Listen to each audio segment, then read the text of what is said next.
Welcome to the 19th of October meeting of Mount Alexander Shire Council. My name is Wardy. To start the official proceedings, I'd like to acknowledge that we're meeting on Jara country, of which the members and elders of the Jara community and their forebears have been custodians for many centuries and have performed age-old ceremonies of celebration, initiation and renewal. We acknowledge their living culture and the unique role in the life of this region. Council meetings are audio and video recorded and are made available to the public via electronic media, including YouTube. This evening we have all 7 councillors present, so there's no apologies or leave of absence to report. Councillors, declarations of interest and conflicts of interest, please. Councillor Anea. I have a conflict of interest with 9.3.2. Thanks for that. We'll ask you to leave when we get to that one, Councillor Anea. Confirmation of minutes. I have one. Sorry, Councillor Gardner. Yeah, that's right, 9.3.4. Thanks for that, Councillor. Okay, confirmation of minutes, 4.1, meeting of the council, 21st of September 2021. So, move with those. Councillor Driscoll. I move that the minutes of the meeting of the Mount Alexander Shire Council held on the 21st of September 2021 be confirmed. Second, please. All in favour? Thank you very much. Carried. Acknowledgements. Just in relation to acknowledgements, I've acknowledged that our CEO and directors and also governance are present, but I'd also acknowledge that our new director, Director Michael Anea, is with us for our first official meeting of council. So welcome, Michael, and look forward to a very successful relationship with you and Mount Alexander Shire Council. Okay, moving on, we'll go to public question time. So, councillors, can I have a motion to suspend standing orders, please?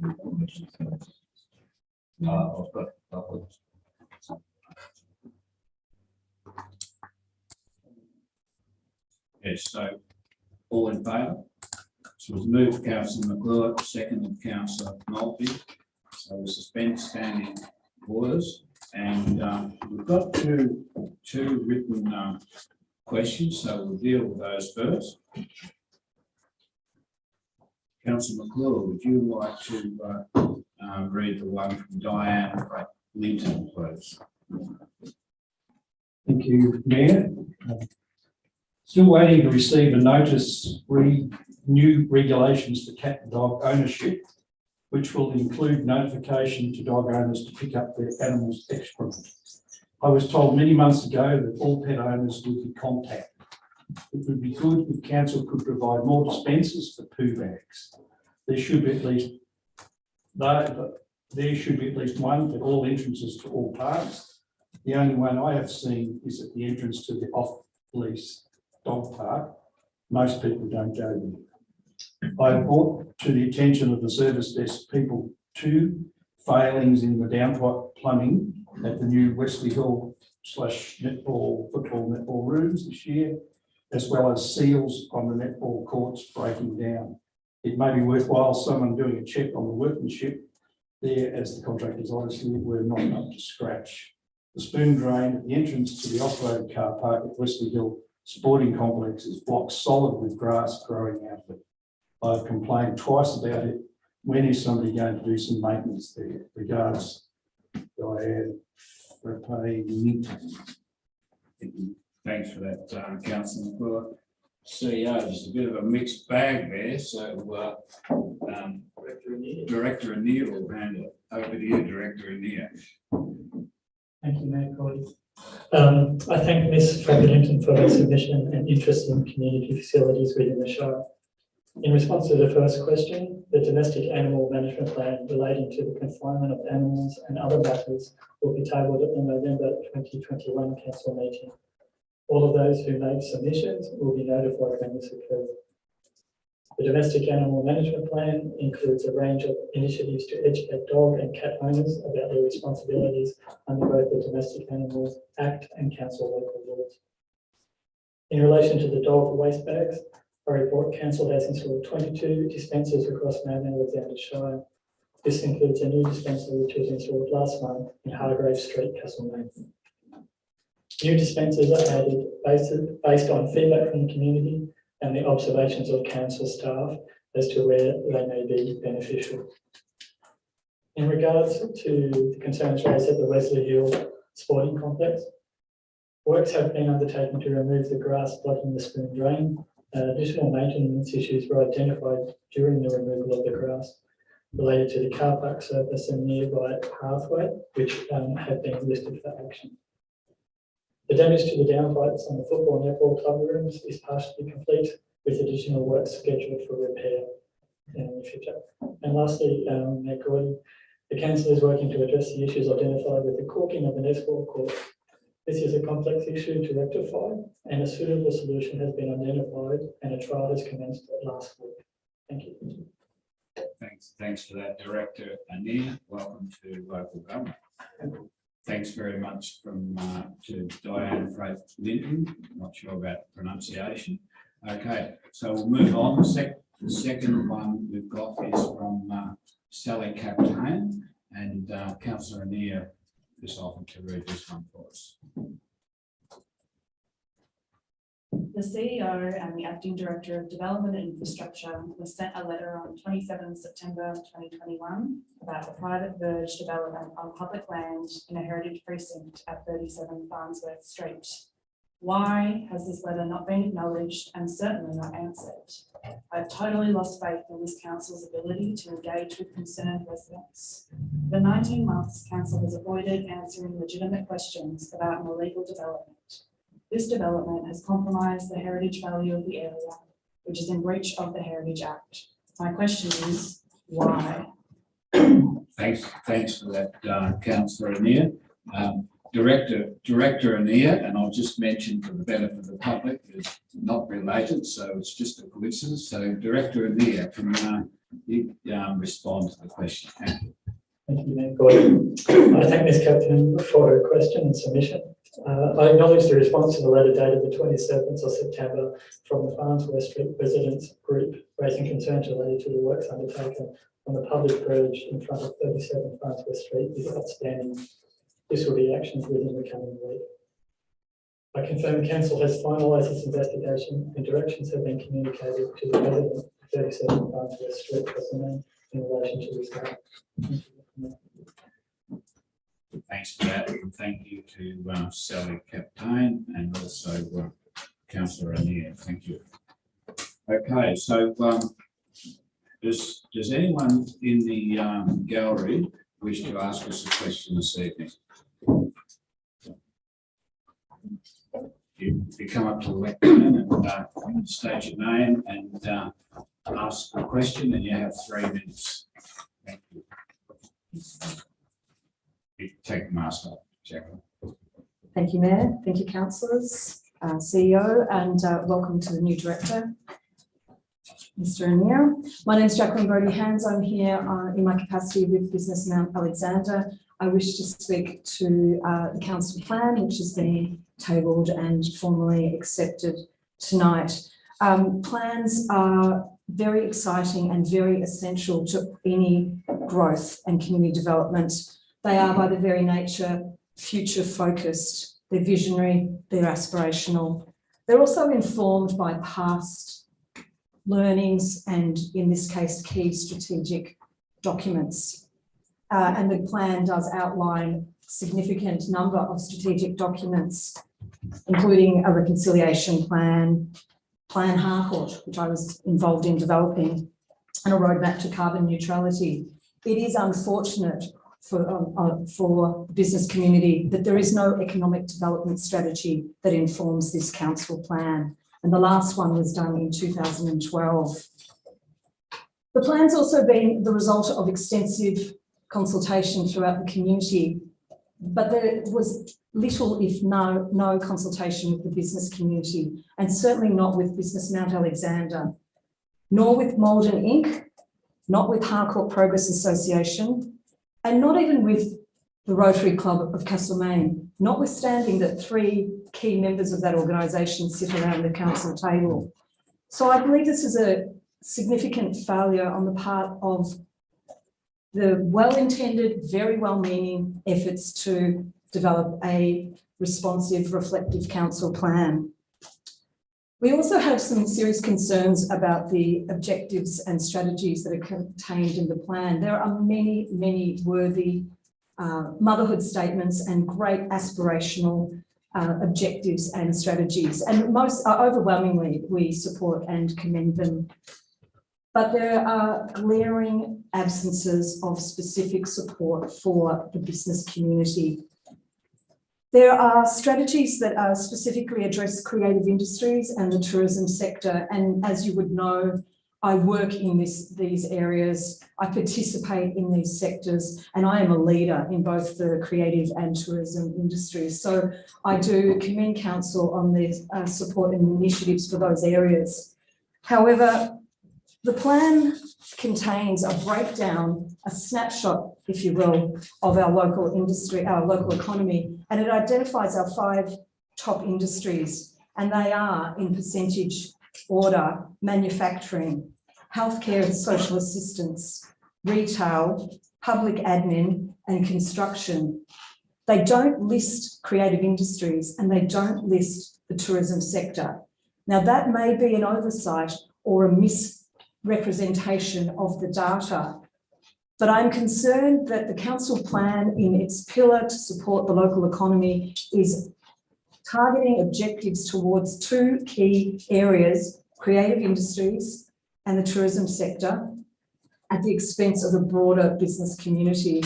And we are further siloing our industries, and we're continuing the divide between what are relatively old school, bricks and mortar, known industries, retail, construction, manufacturing, and the more emerging and more new industries within the tourism sector and our creative industries. So I do believe further work is required to support our broader business community, and specifically the one objective that is, I mean, many of these are aspirational objectives. I do understand the detail will follow, and this is where I'm urging you to give thought to those details.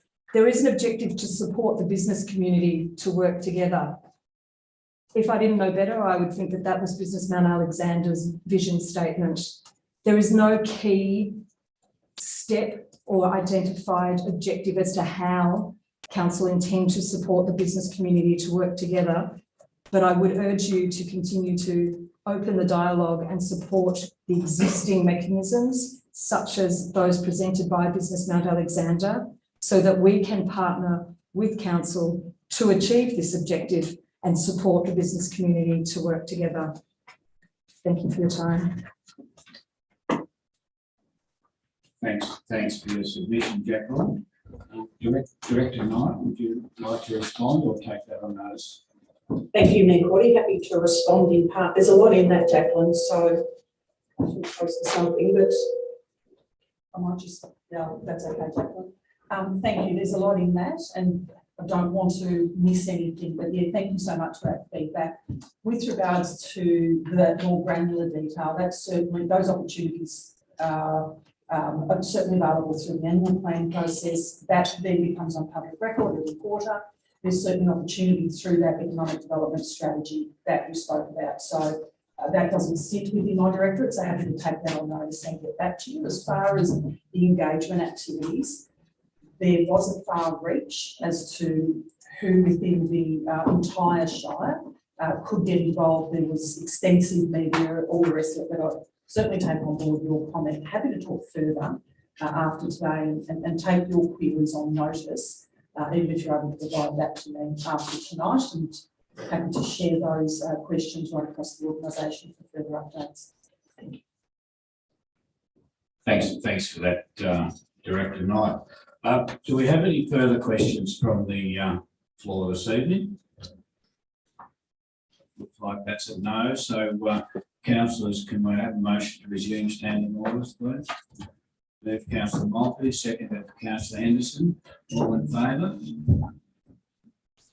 Thank you very much for that. That matter carried.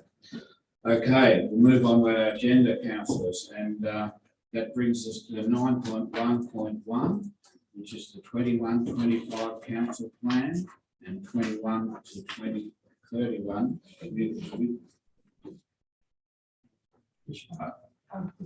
My apologies. We'll just go back a step. In relation to petitions and joint letters, I'll just note that with regards to the biomass petition before council, more signatories have been received, bringing the total signatories to 146. A response to the petition is provided at item 9.2.1 of this agenda. So we'll cover that one again later. Thank you, CEO.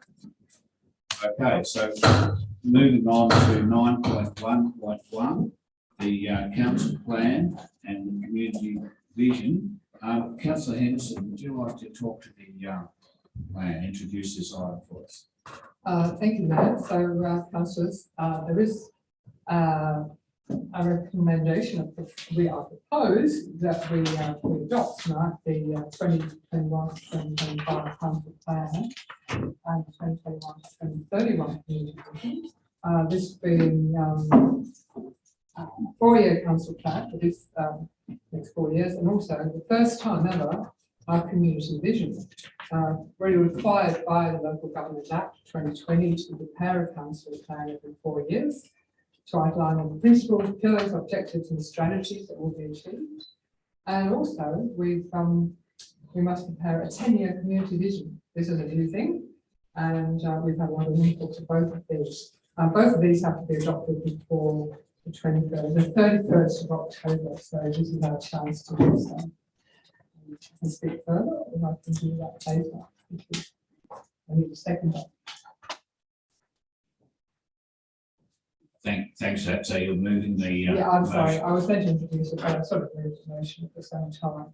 Yeah. So you're moving the motion as printed, Councillor Henderson? Yeah. We have a seconder, please. Councillor Anir. Okay.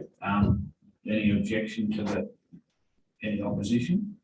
So would you like to speak to the motion, Councillor? Naturally, yeah, thank you. I will, allow my fellow councillors some time to speak. This is a significant document. This is what will govern at a high level council's actions over the next 4 years. It will take it into the next term of council, but it certainly is ours to work from the start of next year. No, 2021, as of now. It's taken us a while to get to COVID, has cut across a lot of things.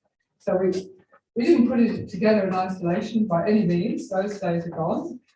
We engaged with the community. We asked the community what they thought. 45 face-to-face meetings. I'm sorry, Jacqueline, that didn't include business matter exam, which is gone. However, it did include an array of community members and stakeholder groups. And it was quite difficult, very difficult, in fact, given that most of the time we were locked down.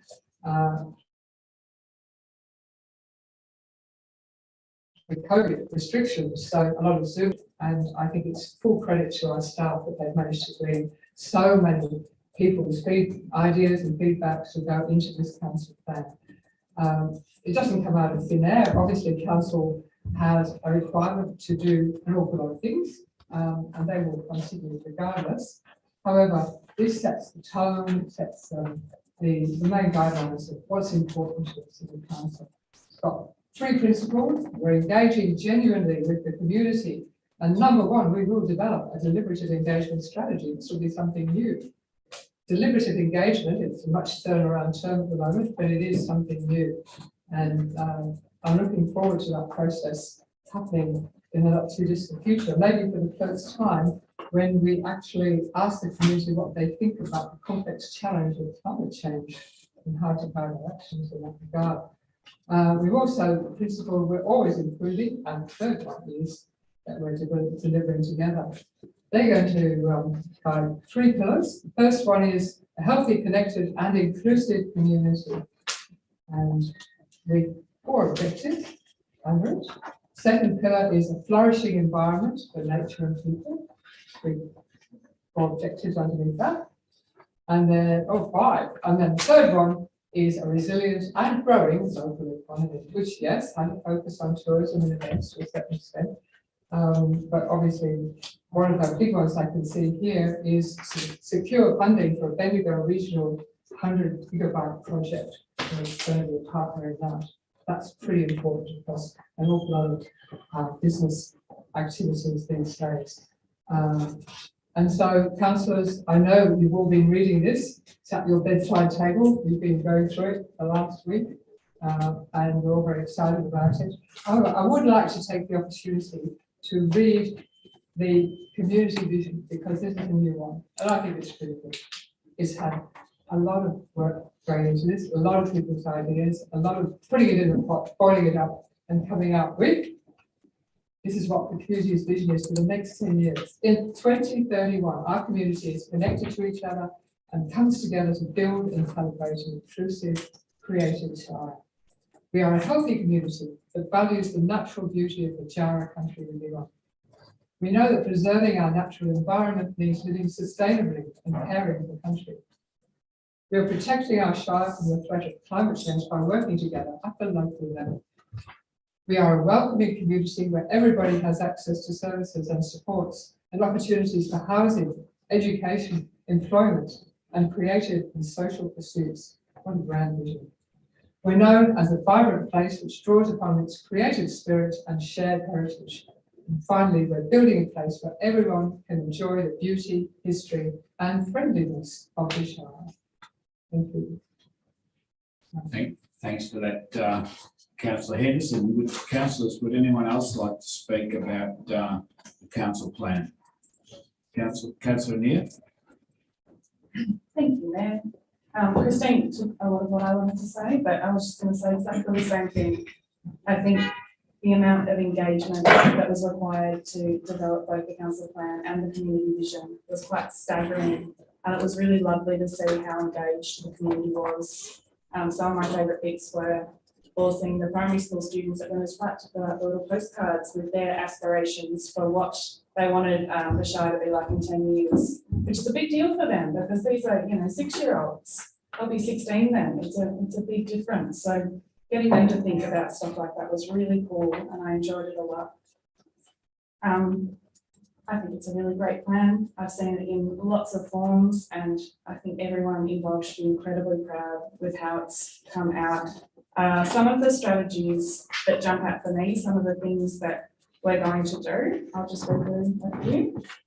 Like the photos, so really well put to them. So under the pillar of a healthy, connected, inclusive community, some of the strategies that I think are really exciting are progressing the Health Precinct Master Plan, implementing actions from the Goldfields Library Plan, implementing the Disability Action Plan, and implementing the Aged Care Quality Standards. We'll also be implementing initiatives aligned with the Reconciliation Plan and working with councillors and staff to build a greater understanding of implicit bias, equity, access and inclusion. We'll be implementing the Mount Alexander Shire Council Municipal Public Health and Wellbeing Plan, and we'll be developing a gender equity policy and action plan. We'll also be implementing other initiatives that create acceptance of diversity and improving the safety and wellbeing for LGBTIQA+ and culturally and linguistically diverse members of our community. We'll also be developing a gender equity policy and action plan and supporting the community and local service providers to develop localised initiatives that support mental health. Under our second pillar, a flourishing environment for nature and people, we'll be implementing actions within Council's roadmap to carbon neutrality and delivering a climate change strategy. We'll work with the local communities to support the ongoing development and implementation of their community climate transition plan. We'll be preparing heritage studies to ensure heritage protection into the future. and very excitingly, I think, developing a playground renewal program. We'll also be supporting sensible investment through the state's government's big housing build, championing the prioritisation of state-owned land for housing with state government departments, and exploring avenues for funding and developing a housing strategy. We'll also transition the Castlemina Waste Facility to a resource recovery station and implement Recycling Victoria actions, including FOGO and glass recycling. And under our final pillar, a resilient and growing local economy, we'll continue doing things like implementing our early years and middle years strategies, mapping what creative industries we have in the Shire, and identifying needs and connections. We'll provide training and workshops to help businesses and continue to provide business concierge services. And we'll be working with change to the local Indigenous community to promote and celebrate Indigenous culture. Obviously, these are just some of the objectives and strategies contained in our plan, and there are obviously a lot more that underpin these, but there's a lot in here, so I encourage everyone to have a read. And yeah, just thank you so much to the tireless work of Director Knight and Ed Butler and David Hale and all of the team. It's been fantastic to work on it with you. Thanks for that, Councillor Nia. Other councillors wishing to speak? Councillor Driscoll. Thanks, Mayor. I just want to get down to the granular in terms of what we actually did to engage with the community, if I could, because we heard that the organisation didn't feel as if they were engaged, but we spot 500 residents provided feedback via the council's community engagement platform. We had 175 completed postcards, 290 completed 1-minute surveys, 235 completed full surveys, answering all 15 questions, 98 additional contributions via email, phone, and face-to-face discussions, about 68,000 words in total. We engaged in the community via 10,000 postcards distributed across the Shire, including within rates notices. We advertised in the Midland Express, the Castlemina Mail, and the Tarragona Times. We had media releases, the council column, and paid social media posts. A series of workshops were also held with councillors and staff to review feedback undertaken. Public exhibition of the community vision was also undertaken via round 1 from the 8th of April 2021 to the 16th of May 2021, and round 2 from August 2021 to 14th of September 2021. I'm not sure how else what more we can do, but there was ample opportunity, in my opinion, for every member of our community to put into this council plan. It was on it. We have 4 or 5 business people as councillors. I just think maybe people need to reach out if they have an opinion on this, because a lot of work went into this document, and I want to thank our staff for doing that, because I think it's a good document as far as these sort of plans go. Thank you. Thanks for that, Councillor Driscoll. Councillor McClure. Just wanted to endorse everything that the 3 councillors have said. It's an excellent document. Congratulations to the team. I've just been quickly looking through, and I think Pillar 3 clearly sets out the mechanism that this council is going to follow going forward to engage, not only engage with businesses, support and advocate for high quality education for people of all ages, support the tourism sector to respond to new opportunities, partner with local businesses to build a regional and circular economy that's under our local economy of diverse and resilient. And objective, we are helping businesses to make their work simpler and more sustainable. Strategies simplify how businesses can work with council. So I think there are plenty of opportunities in this document for any businesses or any organisation within the community to engage with council going forward. But congratulations to the team for the document. It's a great document. Thanks, man. Thanks for that, Councillor McClure. Anyone else? I just like to mention a couple of things. I think the fact that the plan was put together in this very difficult COVID environment is certainly worth noting. But also I would note that we've received further submissions in relation to the plan. It's been out on public exhibition from the 29th of September to the 13th of October, and we've documented all of those submissions, and certainly they will form part of input into development of future council annual plans and budget process. So all that feedback will be taken on.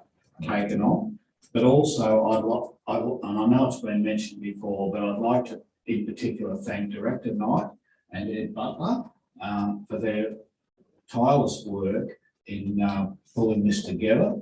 And I'm extremely grateful because under the new Act, it's actually a requirement the Mayor get this council plan done. So I feel very pleased that we've pulled this plan together with a lot of hard work by Director Knight and the team. And you know, it's been done in very difficult circumstances with fantastic level of community consultation, and it's been completed in accordance with the date mandated in the Act. So there being no objection to the plan, I'm looking around for any objectors, but I don't think there is, so I'll declare the matter carried. So thank you very much, Director Knight.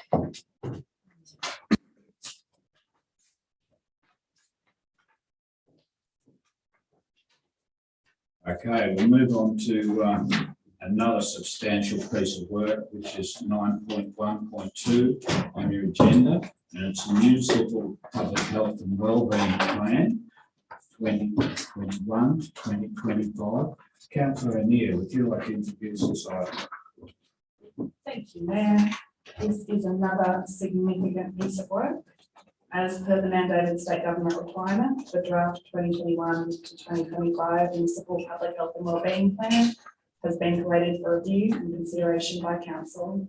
The NPHWP sets out what council will do in partnership with government, health and community service organisations to protect, promote and improve community health and wellbeing across Mount Alexander Shire. The NPHWP identifies 11 health and wellbeing priorities based on evidence, objectives and strategies to address community needs.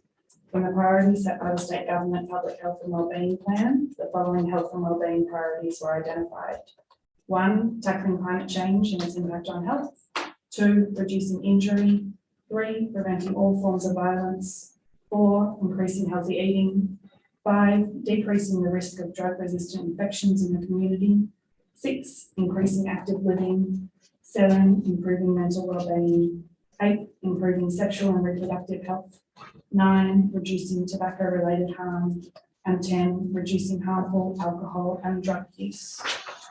In our plan, we also added an 11th point, 11, gambling and reducing harm. Thanks for that, Councillor Anir. Do I have a motion, please, councillors? Councillor I Anir. should have just done that.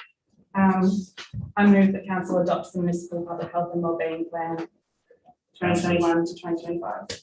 We've got a second, please, councillors. Councillor Gardner. Councillor McClure. Okay, so any objectors? Okay, councillors, who would like to speak to this? Councillor Neil, I thought you covered it. That I was only just getting started.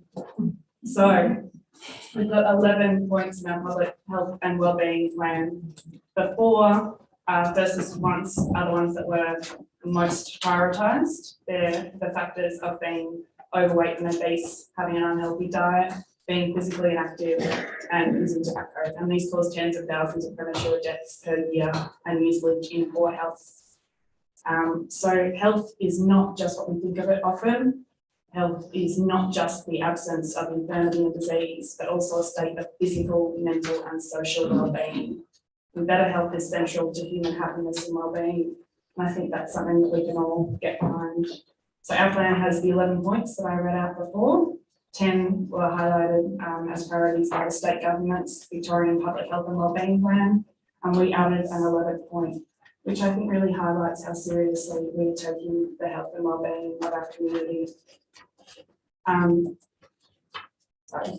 To develop this plan, we worked in partnership with many local organisations, including Central Victorian Primary Care Partnership, Castlemaine District Community Health, Castlemaine Health and Women's Health Botany, as well as engaging with many, many other local groups and organisations and community members. I would say that the amount of feedback we got on this is fantastic as well, and this document could not have been developed without that. So there's 11 points to this, and they're all really important. The first point is about tackling climate change and its impact on health. And initially, I didn't really understand, because I didn't understand how climate change and health could be so related, but there's a really handy infographic in here which helped me to understand it a lot better. And it really breaks down the impact of climate change on health, and that these impacts can be both direct and indirect. So I found that really helpful. Increasing healthy eating. We did an active living census in 2019, and only 1 in 6 adults meets the daily vegetable consumption guidelines in Mount Alexander Shire, and only 1 in 2 the fruit consumption. I'm sorry to say that I'm one of those people who does not eat enough fruit or vegetables, but I'm going to try and eat more good food. That obviously links in to being more active, living more actively. So at the moment, almost half our population do not meet the physical activity guidelines, and 56.1% of the adult population are overweight or obese in the Shire. So I think we need to eat more fruit and veggies and get outside a bit more, which I think going into summer will be lovely. The fourth big priority was reducing tobacco-related harm. So 1 in 10 adults in Mount Alexander Shire smoke. It costs 4,000 lives and $2.4 billion each year in direct healthcare costs. There's pretty good data about why you shouldn't smoke. I will admit that sometimes after the kids are in bed, I have a cheeky cigarette, but I will also work on not doing that as my part to live a healthier life. Number 5, reducing injury. Do you know that most injuries were caused by sport and recreational activities? So it's very difficult. So part of us is saying be more active, but also don't fall off your bike.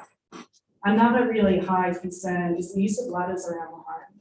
I learned this almost all too well the other day when my cat knocked a ladder out from underneath me while I was trying to change a light bulb, and I fell, and I could have been another stat right then, but luckily I fell onto the carpet.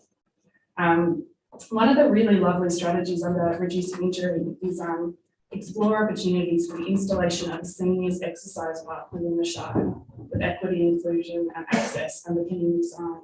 I think that's a really nice idea. I would love to be able to take my grand to the park for some light exercise, and my kids play on a playground nearby. I think that would be really nice. Number 6, preventing all forms of violence. This is a really important one, and from the feedback we received from many stakeholders, it was apparent that there's a lack of specialist services within Mount Alexander Shire. 2 out of 5 women have experienced violence from a man known to them, and violence against women is more likely to occur in the context of unequal relationships between men and women. LGBTIQA+ people are not only more likely to experience family violence, but less likely to seek support due to appropriate services. And I think what has been highlighted by the COVID lockdowns is an increase in family violence. So this is something that we need to really focus on right now and always, but especially as we come out of lockdowns and reintroduce into the world. Number 7 had me confused for a while. Decreasing the risks of drug-resistant infections in the community. What does that even mean? It means that some infections caused by bacterium, fungus or virus have become resistant to the drugs that we use to treat them, mainly because people, maybe like me, also are not using antibiotics properly. What this means is that people need to use antibiotics properly and not just stop using them when they feel better, but actually finish their course. So I learned a lot from point number 7. Number 8, improving mental wellbeing. Everyone knows this is a sector that I do a lot of work in. It's very important to me. I would always advocate for us doing more wherever we can and for everyone doing more, because I think especially after 18 months of lockdown, people are not doing okay. We already know that within our community, we have a higher than average rate of suicide. We also have a higher than average rate of people living with long-term psychosocial and mental health problems. I think it's fantastic that there is so much that we can do in this space. And so much of it is about working with the community and with other community organisations to make sure that people who need help can get help before they are in crisis. Number 9, improving sexual and reproductive health. Super important for everyone. There is a fantastic paragraph in here that really breaks down for you that it is not just younger people who are having sex and having sexual health problems, that older people are in fact doing it too, and that they need to be just as careful as everyone else. Recent reports are highlighting a significant increase in sexually transmitted diseases across Victoria, so we all must be vigilant. Number 10, reducing harmful alcohol and drug use. I love the start of this one, very simple. There is no safe level of drug use, something we all need to remember. Again, unfortunately, our active living census revealed that 9.8% of our community drank every day, probably not the best, and that 53.5% of Mount Alexander residents engaged in risky drinking behaviour. So that's obviously something that we collectively can work on. Again, over COVID, there has been a noticeable increase in alcohol consumption. It's not a great thing. Obviously, increased alcohol consumption can be very bad, especially for younger people who have poor little developing brains, and also contributes to family and domestic violence. The last one, and one that I feel very passionate about, is reducing gambling harm. Even though we only have one venue in town with poker machines, over the course of a year between 2019 and 2020, being mindful that it was only open for 267 days, more than $2 million was spent there. So this is one venue with 30 machines. We could have almost double that here if we wanted to. So overall, we're also losing a lot of money gambling. And to complete that one, we'll be partnering with the Alliance for Gambling Reform to better understand how gambling is affecting our shire. That's all 11 points. This is a fantastic document. I'm really excited to implement some of these strategies and to really wrap around the community to make sure that everyone is as healthy and has good well-being as possible. Thank you. Thanks for that, Councillor Anita. Other councillors, Councillor Henderson. I'm going to speak to this. I've got a question for, I suppose, for Director Knight about looking at the reducing harmful alcohol and drug use in the first paragraph. They hadn't, I confess I have not read it that carefully, but where it says that the active living census revealed that 9.8% of the community drank alcohol every day. I'll probably put myself in that glass of wine. And then 53.5% of residents engaged in risky drinking behaviour. So does that mean over half the community are drinking riskily, but not every day, and only 10% are actually drinking moderately? The figures don't seem to match somehow. Might there be a typo in there? Thank you, Councillor Henderson, for your question. So that's the percentage of respondents for the active living census, not for the entire shire. So I think it was up around the 400 mark of people that responded for Mount Alexander Shire. So happy to review and validate that data, but it's for the number of respondents for the active living census. And I would need to double check, and it does say Mount Alexander because that living census was, the active living census was conducted over Lock and Pasby. But if it's got specific, that data, as I know, that would be for respondents, not 3% of the shire. Thank you very much, Director. I won't speculate further on this. Thank you. And it certainly has been noted that there's been a significant increase in alcohol consumption, particularly that risky alcohol consumption, and that then triggers a lot of what Councillor Lee's already spoken to. So that then triggers mental health concerns, gambling, domestic and family violence, and many other elements from the health and wellbeing perspective of our residents. Thanks for that, Director Knight and Councillor Henderson. Other councillors wishing to speak on this one? I'd just like to again acknowledge Director Knight and the team for the work that's gone into this very important document, the Municipal Public Health and Wellbeing Plan, and I commend that to all of our community to read the plan. And I struggled with, I must be honest, I struggled with item 2 on the list about increasing healthy eating, and I was wondering whether it should say decreasing healthy eating. Anyway, that's probably my struggle, I guess. But There you go. It's a fantastic plan, and there being no objection, I declare the matter carried. So thank you, councillors.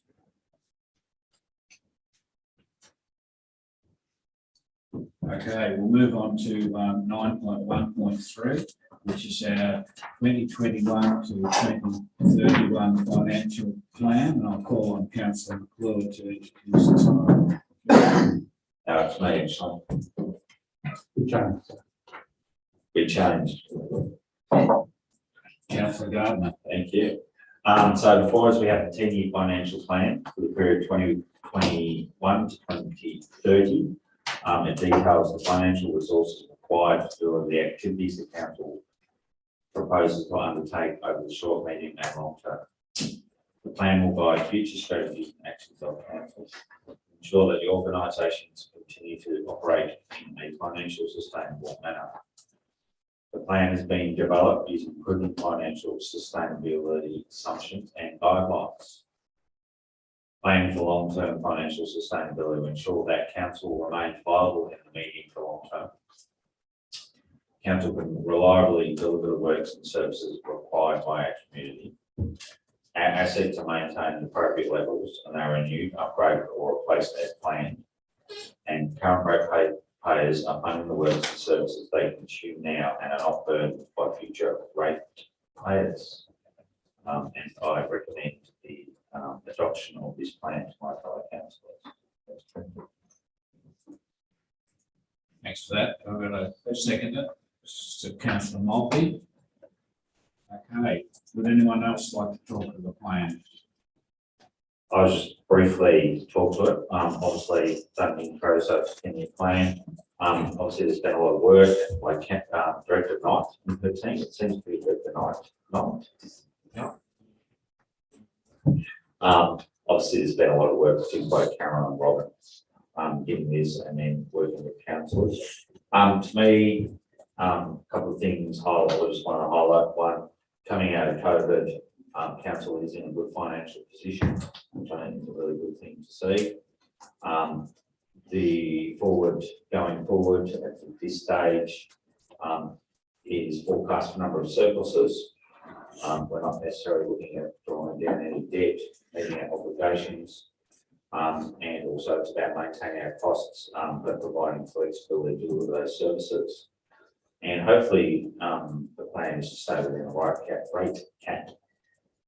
Obviously, it is a plan, and things change and move, but I do think that it gives us a good foundation and obviously enough. We will have the ability to respond to circumstances as they come up if and when required. Thanks for that, councillor Gardner. Other councillors wishing to speak? Councillor McClure. I just wanted to make note of one comment or issue that was raised in the officer's recommendation, was the issue of council operating in an environment where over 60% of the income is subject to capping, set according to the fair go rate system. In contrast, council's expenditure can increase at a rate greater than that set by the fair go rate system. While council has and continues to adapt to this operating environment, finding operational savings is becoming more challenging. So it will be a challenge for this council, I guess, in operations going forward, and it might be something the council may have to address sometime in the future. I just wanted to make note that it has been addressed, but it may change. Thanks, Mayor. Thanks for that, councillor McClure. Councillor Henderson. Again, I guess this is a question of clarification. We have had long-term financial plans in the past. This council has been ahead of the game in that for a number of years. It's been an iterative plan in that it's been reviewed, I would say, every year, really. And the next iteration has provided changes in accordance with what we know, which we didn't know a year ago. Is that the case for this plan, or are we going to just freeze it and then get it out the year before it expires and go, oh dear, we should get quite much?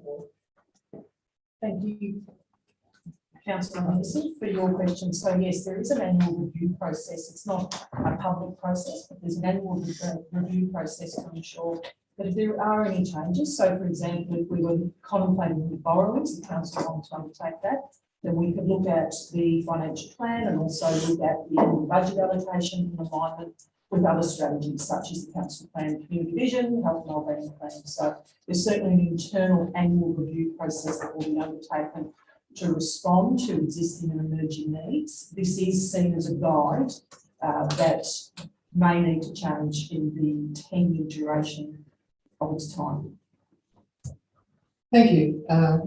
Great to Mark, because I do notice, I mean, Capital Works has got Irish look at, and see that we've had asset management reports for our footpaths and for our bridges, and we haven't quite had the drainage ones yet. No. Roads, of course, roads on. Always been fun. But I'm interested to see that in waste management, we're not going to spend anything in 22, 23, 23, 24, 24, 25, and then 25, 26 is where it gets exciting a bit. So that seems to be where we're predicting major expenses, because when I look down your asset expenditure, there's obviously something big on the horizon in 26, 27 or so. I assume that's something to do with the waste management. Or am I? We have no indication in the report of what the significant inputs into the quantum of new asset expenditure and asset renewal expenditure are. But that's the exciting news to come in the future. Yeah, thank you, Councillor Henderson, for that very question. In alignment with the financial plan, we'll also see the development of the asset plan. So that's actually under the integrated strategic reporting framework, and that's going up for adoption on or before June 30, 2022. So that will further help to inform the 10-year financial plan. Thanks for that, Director Knight. Thank you, Councillor Henderson. Other councillors wishing to speak? Okay, well, I've just comment that I really appreciate the work of the Director Knight and the finance team and all the managers that work at council have done in preparing the financial plan. One of the things is certainly with our Executive Manager of Finance, Carolyn Ross. She does a fantastic job, and it's a very detailed plan, and probably more detailed in many respects than we've seen previously. And Carolyn's one of those people that gives you a great deal of confidence in terms of the financial reporting and financial statements that council receives. So a fantastic report and plan. And thank you to all concerned. And there being no objection, councillors, I declare the matter carried. Thank you. We'll move on to 9.1.4, which is the Community Grants Program Review. So, councillors, I've got someone to introduce this. Councillor Garden. Thank you, Mayor. So before us, councillors, we have the Community Grants Review. The purpose of this report is the council to receive the outcomes of a review undertaken on the Community Grants Program, to approve the recommended changes to the Community Grants Program approval process. The Community Grants Program underwent an extensive review in 2018, resulting in several changes being rolled over a 2-year period. A review of these changes identified inconsistencies in the approval process of council grant programs. Feedback from the community highlighted the need to provide a more consistent and equitable approach to council's grant programs and provide more efficiency for both applicants and council officers. And for recommendation, I will put towards council these as mentioned. Okay, do I have a second, please, councillors? Councillor McClure. Do you wish to speak further, councillor? I think, I mean, the Community Grants Program, I mean, my second time on council, so I've been through a couple of them, and I think this will be the new council's first program from memory. I mean, this is a really good little project. I do know that the receipt recipients who receive grants are generally a small organisations or individuals doing some innovative and creative things. So it's a program that I think we've always hoped to be sustainable. And I think part of those being reviewed is help ensure that. The major change really is around and just wanted to highlight this so people are aware of it. And I know that for me personally, I've always had a problem or an issue with councillors being involved and or contributing to the allocation of these grants. That this program essentially will be run, evaluated, and approved by staff.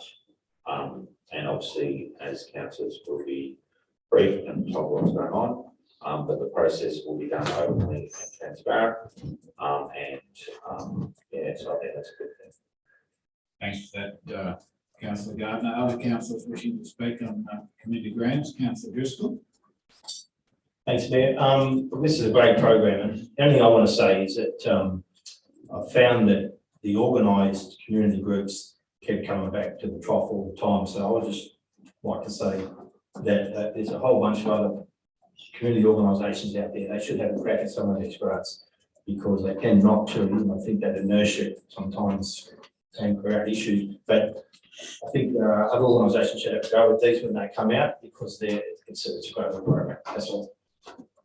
Thanks for that, councillor Driscoll. Councillor McCullough. Thanks, Mayor. I just wanted to make a comment that one of the things that did come out of the review was the length of time that it was taken to assess the grants program, and that's certainly been changed now and to the betterment of the program, that the decision-making process now is quite a quick process, and I think that's fantastic. People will see, months, weeks of decision-making with these grants, which is a great outcome in the speed that they're finalised. They're important grants for a lot of small community groups, and they're well sought after. I understand most of the grants are fully taken up, so fully supported. Thank you. Thanks for that, councillor McCullough. Councillor Maltby. Thanks, Mr. Mayor. I think it's worth highlighting the fact that this year's budget is $100,000 for the program. Thanks for that, councillor Henderson.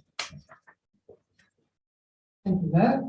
Yes, I'd like to note Councillor Driscoll's comments, and certainly I've been concerned that one of the great ways to gain a grant of any kind is the ability to put in a good application, and living with someone who had a great skill in doing that back in the day, it's something learned painfully, obviously, through failure, but discontinued.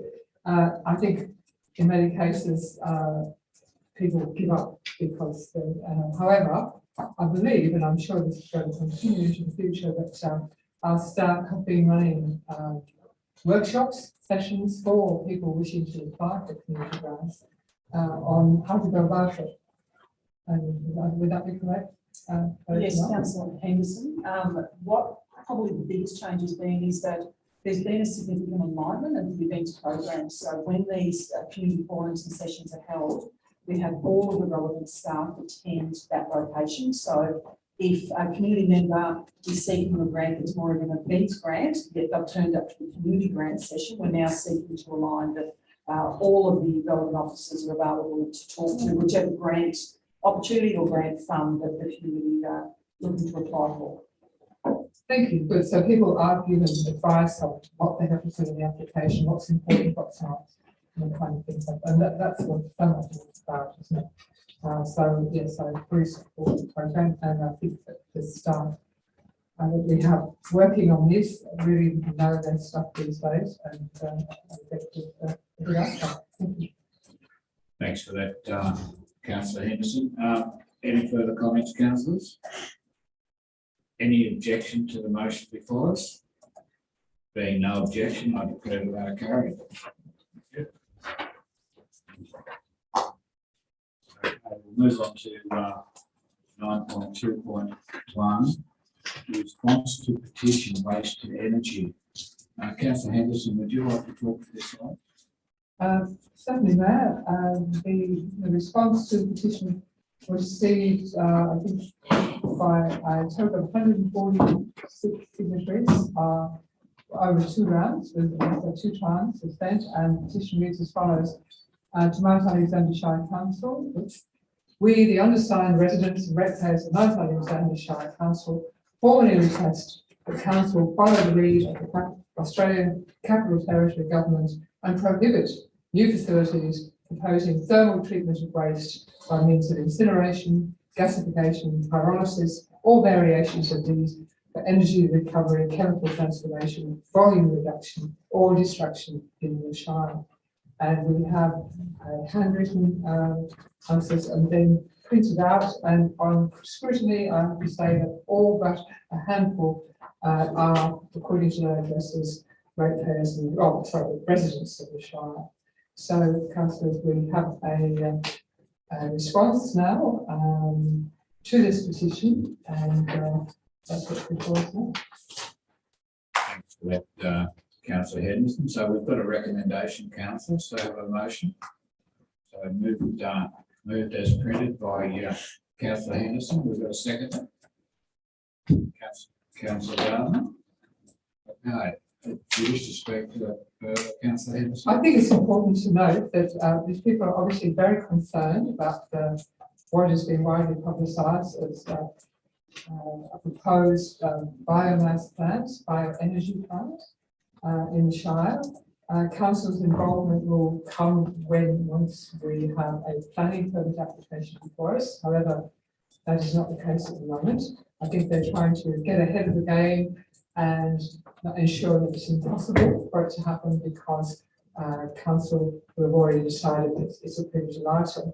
However, were we to do so, we would be in direct contravention of this high-level state government policy, which is entitled Recycling Victoria, a New Economy. Massive input has gone into this, how to manage waste in whatever Shire the state. And part of this new plan for waste and recycling, one of the pillars, if you like, the 10-year policy action plan for waste and recycling is waste to energy. We will encourage investment in appropriate waste to energy facilities that reduce the need for landfills. And it goes on to state in the policy that the Victorian government supports waste to energy projects where they create clear net benefits and complement efforts to reduce or recycle waste. Waste to energy technologies have a role in an integrated waste and resource recovery system. As Victoria shifts towards a circular economy and as part of a comprehensive policy approach, waste to energy facilities will divert waste from landfills and use it to create valuable energy. Generating energy from waste is better than sending waste to landfill once valuable recyclable materials have been removed. So if we were as a Shire to decide that that was not a good idea and to follow the example of the ACT, where I believe they have copious amounts of renewable energy at their disposal, thanks to the Australian licence fees, we would if there was a future planning permit application from a provision to build a waste to energy group, then we would immediately have to send it to VCAT, and the higher policies of the state government and the provisions of the Victorian planning scheme would prevail. In fact, we would look rather silly. Thank you. Thanks for that, Councillor Henderson. Other councillors wishing to speak? Councillor Gardner. I wanted to reiterate something that Councillor Henderson said. So the ACT government is a self-governing form of government. It's different local government, and I mean, it might sound a good idea. ACT might be in that luxury. We can't be in contravention with the Victorian government policies. Having said that, we have also committed to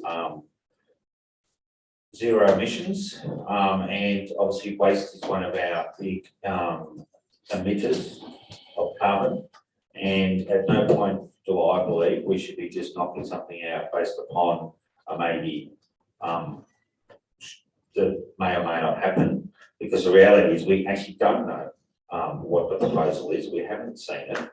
And we will make that decision when all the information is brought forward. And the community will then have their time to, for or against it, and I'm sure that we will deal with it at the appropriate time. Thanks for that, councillor Gardner. Other councillors wish to speak on this? I just note, in relation to this, just for the clarity of viewers, the motion that we've got, point 1, notes the information provided by officers, and point 2, writes to the lead petitioner to advise the council will not be adopting the policy position of the ACT government in relation to waste to energy facilities for the reasons noted in this report, and that any future planning permits applications for such facilities will be considered against the requirements of the Mount Alexander Shire planning scheme of the time. So I just wanted to clarify for people that are viewing that don't have the benefit of having printed a copy of the notes. Thank you. I really read that. Someone's printed, so That's fine. So any objection to the motion before us, councillors? Being no objection, I declare the matter carried. Thank you.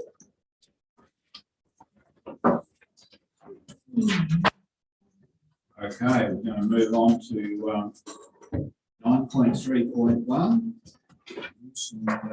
Development of contractors depot, associated buildings, Richards Road, Muckleford. Would you like to introduce the item, Councillor Driscoll? Thanks, Mayor. This is a planning application, the use and development of a contractors depot, been amended. It's associated buildings and works. Works in the road reserve, native vegetation removal in a road reserve, and altering access to a road in a road zone at 315 Butchers Road in Muckleford. This application was lodged on the 31st of September 2019 and proposes to use and develop part of the land for a contractor's depot. That is a earth moving business, including associated buildings and works. Works in the road reserve, native vegetation removal in a road reserve, and altering access to a road in a road zone category 1, that's the Malvern Road, at 315 Butchers Road, Muckleford. The use and development of the land as a contractor's depot would occupy the northern eastern corner of the land, comprising an area of 5 hectares. The application is located within a farming zone and is affected by the significant landscape overlay Schedule 1. The application has been advertised and there were 25 objections have been received. Issues raised in the objections include amenity impacts as a result of the proposed depot to the surrounding land, increased traffic, fire risk, and the use of not being compatible with agricultural use. Thanks for that, Councillor Driscoll. Councillors, I've got a motion, please. Councillor Driscoll. Thank you, Mayor.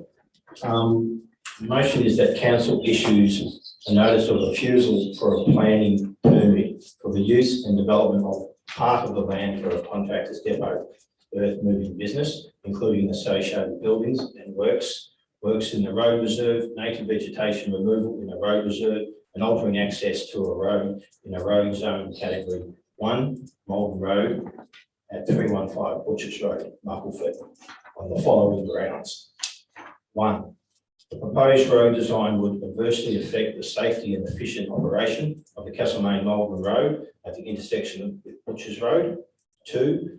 The proposal is contrary to clause 18.01 1S land use transport planning and clause 18.2.3S road system, as the road and access design does not create a safe and efficient environment for a net community benefit and would not minimise adverse impacts on the amenity of the surrounding area. 3, the proposal is not an acceptable response to the purposes and decision guidelines of the farming zone. And 4, the use and development of the site for a contractor's depot will have adverse impacts on amenity through noise, dust and visual amenity. Okay, so we've got a motion from Councillor Driscoll. Councillors, is there a seconder? Councillor Gardner.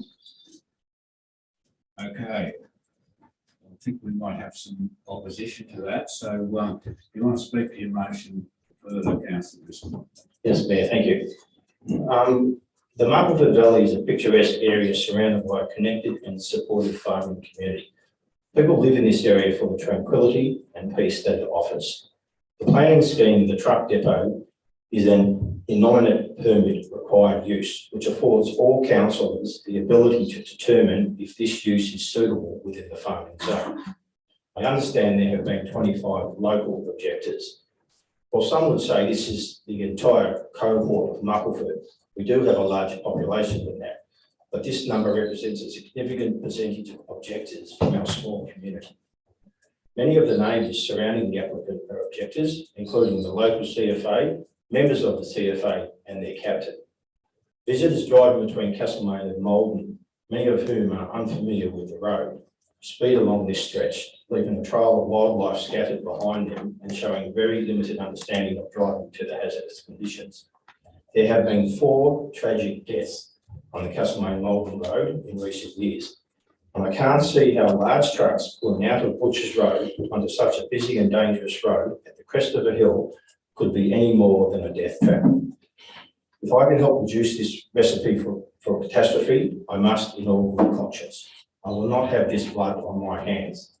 I am not anti-business, and I would firmly state that I am a strong advocate for fair business.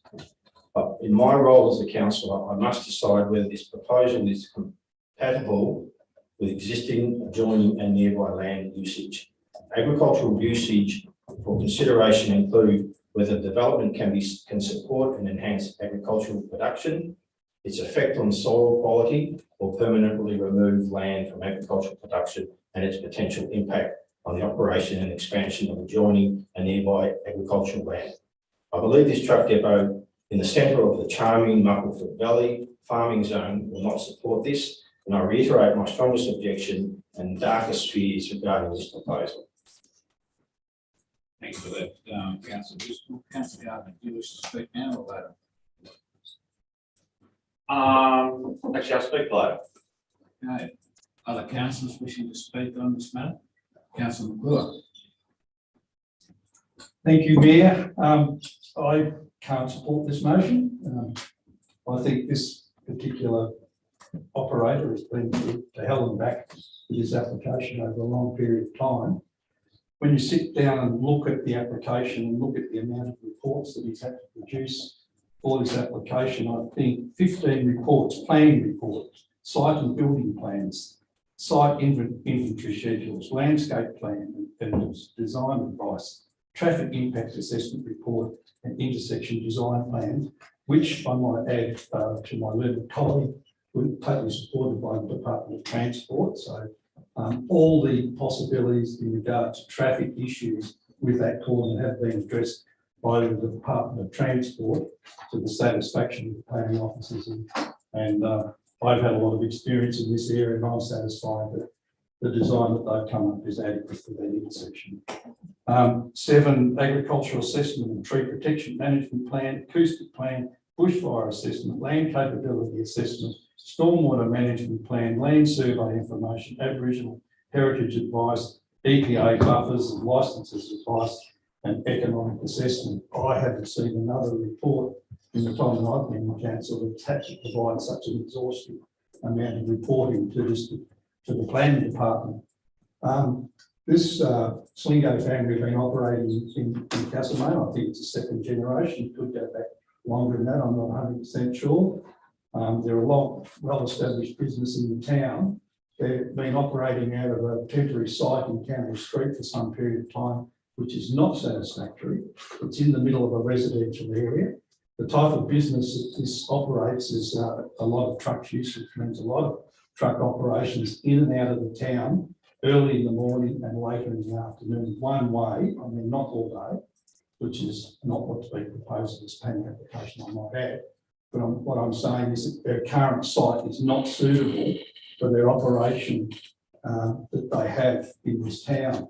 Now, if my learned colleague could point me to another 5-hectare industrial site in Castlemaine where this business, well-established business, employs 24 staff can go and establish themselves, and I would welcome that advice. I don't think there is one. I think that's why this matter has been given due consideration, a lot of consideration over a 3-year period, and I think the officers have come up with the right information and the right advice to accept this report. I think the traffic management has been addressed. 5 acres over the whole site is not a huge area over the whole site. Issues like pollution have been addressed, fuel, all the modern ways of tankering fuel with self-funding techniques and all the rest are no longer the risk that they were years ago. So a lot of these issues have been addressed in this report. I've had the opportunity to have a look at the site, the work that has been done. It's been work done quite sensibly and quite well done. It's a quite attractive, well laid out, neat site. I've not seen a lot of people living in the sort of work that CEOs do that have such a neat and tidy layout. There is going to be quite large bunds built around the site to protect the view of people coming and going up and down the Malden Road. So for the most part, you won't even see any activity within the site because they'll be hidden behind some protective bunds, which will not only protect the visual aspects within the site, but also the noise. I do concede that there may be issues with a couple of neighbouring properties, but I suspect that the work that's going to be done with the bunds will reduce any impact that may have on those properties. I think it's a good application and I can't support this particular motion. Thanks for that, Councillor McClure. Does anyone else wish to speak in support of Councillor Driscoll's motion? Councillor New. I spent yesterday sitting in the council lounge reading all of the objections, of which there were 25, and many of them were very long. The issue that came up the most with this proposed development was definitely the hazardous road, and especially trucks turning in on that intersection, cars coming up the hill and not being able to stop in time. Many residents were really, really concerned about the safety risk that would cause. There were lots and lots of objections. There was not just one type of objection for this, but another thing that came up a lot was the fact that this proposal has been kicked around for a while, and the fact that that shed that's being proposed to be used for a depot now was originally built as an agricultural shed. Many of the objectors said that this was not a transparent thing and that the applicant was always going to use this as a depot. In the report that we have, under the heading about that particular objection, our officers have said it is acknowledged that the site has been subject to a number of compliance issues in the last few years, resulting in an enforcement order at VCAT. In relation to retrospective applications, there are many VCAT decisions providing direction on how to deal with them. And what it really says is that it should be not treated as disadvantage or advantage, or an advantage for the permit applicant to have at least some aspects of the proposal already existing, and that the decision maker should take a neutral stance. And I think that's all very well, but when we look at the history of non-compliance and overstepping council permits in the past, I think that getting 15 different reports to support this application now might be answering the fact that in the past they have not done so, and perhaps it is a little too late. I think that the community bordering on this property is feeling incredibly stressed about the safety of themselves and other people and the impact that this will have on them. I think they are feeling very upset that council is considering this going ahead, given the lack of compliance in the past. Many of the objectors said things like, Mr. Slingo has overstepped council permits in the past. Who will be accountable if he does it again? As Councillor Driscoll said, the captain of the Walmer CFA is highly objecting to this, as are 2 other CFA members. A local arborist is very concerned about all the beautiful trees along that road. One objector, the last one I read, said, it is time the council stood up to people like this who do what they like. I don't think it is okay to do what you want and retrospectively seek a permit for it. I would support Councillor Driscoll's motion. Thanks for that, Councillor Neer. Other councillors wishing to speak? Councillor Gardner. Yeah, I'm obviously supporting Councillor Driscoll. Thanks, Rosie, and thanks, Matt. I mean, for me, there's three things. One is the farm zone and change of purpose. I think, as Councillor Will was pointing out, yeah, it is a big plan. It's got lots of things in there because there is a history of non-compliance. They're only there because they've been forced to. Otherwise, they probably wouldn't have happened.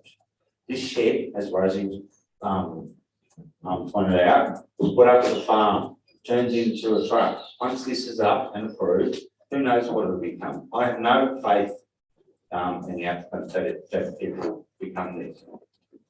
Having said that, my biggest concern, and Matt did put it quite eloquently, is the safety on that road. I regularly drive up and down that road constantly. Now, I get Department of Transport said, yeah, it should be all right if you sort of widen it double. Now, as a regular driver, coming from Castlemaine, going to Malden, the Butchers Road, which is turning in, it's just for a valley. Middle of winter, you go through that valley, it's quite often full of mist. Particularly, and that can be day or night, doesn't matter. The visibility you would probably see a truck, but it might be too late. Coming from Malden into Castlemaine, the other side, you would not be seeing a truck until you come over that verge and you're in the back of it. And as Councillor Driscoll has said, there's been 4 or 5 deaths along that road, and I do believe having all these extra trucks turning in and out is going to add more deaths, and the sort of numbers given in trucks, I've seen those trucks constantly up and down. I think there'll be a hell of a lot more, and so I would urge everyone to support Councillor Driscoll's motion on this. Thanks for that, Councillor Gardner. Does anyone else wish to speak? That's a multi. Yes, ma'am. I haven't made a decision yet, but I'll just make a couple of comments. Traffic seems to be the major issue in everybody's opinion. It is a bad road. Councillor McClure is correct that the applicant has a long history of employing people and working in the community. My understanding that we've currently got a permit to establish a vehicle storage facility. So that may take a lot of the traffic away from Butchers Road. I don't understand how the Department of Transport didn't ask for a 3rd lane to be established.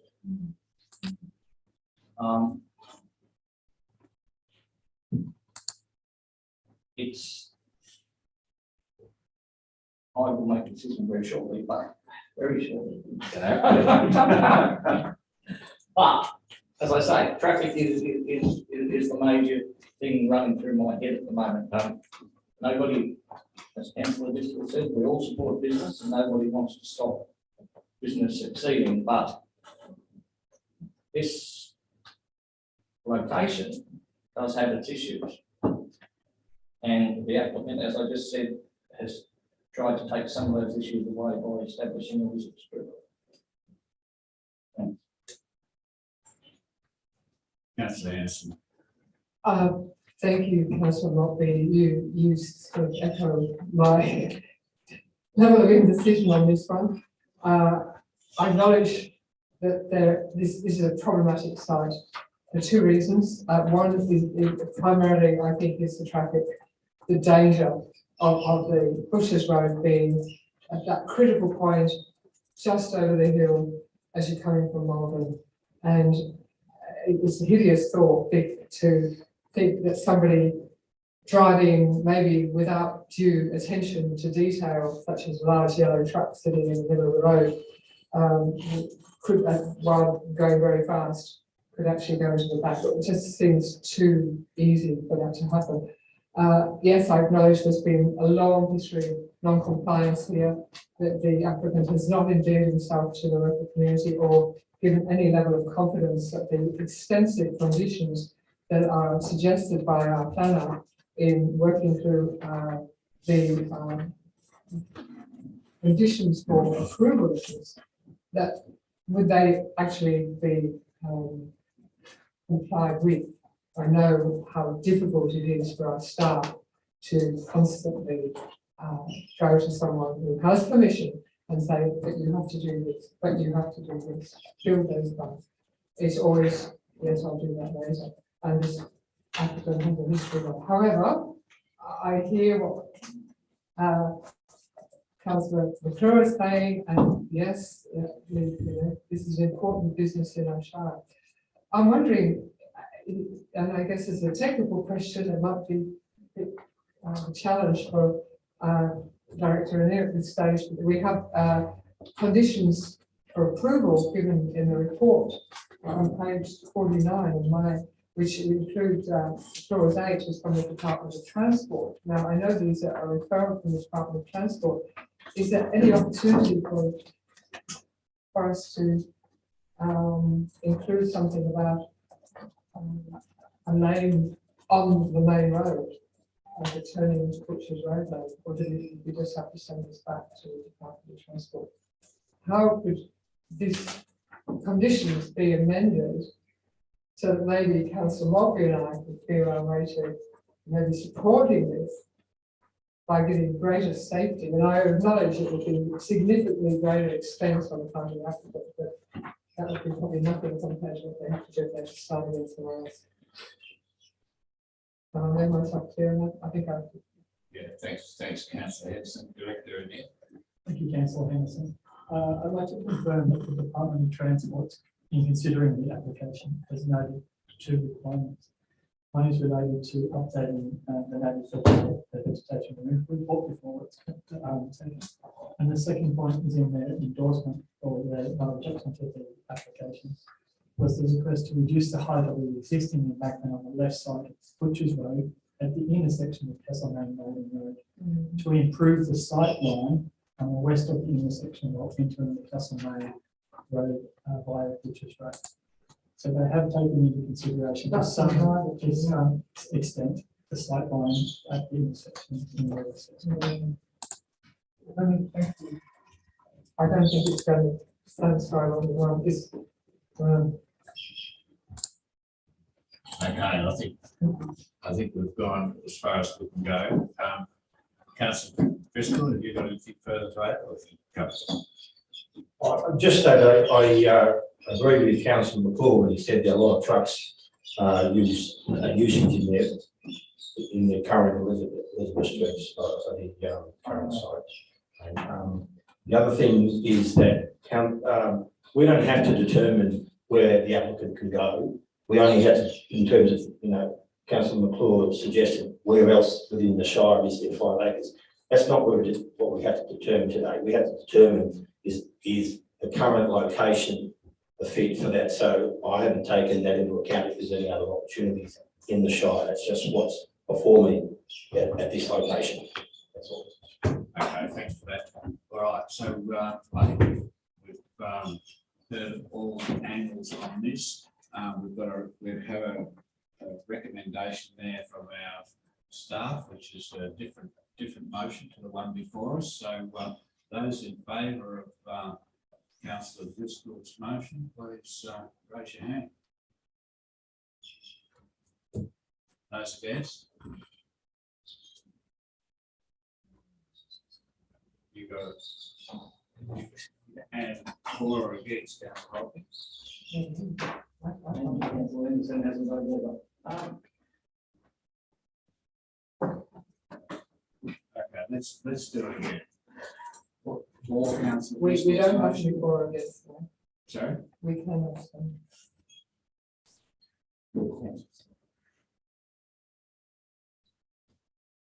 Right. Those in favour of Councillor Driscoll's motion, please. Okay, we've got 3. Those against Councillor Driscoll's motion. We've got So declare councillors residents. CEO. Sorry, Mayor, if I may, under your governance rules, 13.1.1V, for the purpose of determining the result of the vote, a councillor present at the meeting who abstains from voting is taken to have voted against the motion. Just to be clear. But if you abstain, it's a no. So therefore, Can you do the voting again? with that information, we will revote. So those in favour of councillor Driscoll's motion, please raise your hand. And those. So we have 4. Those against. Carried.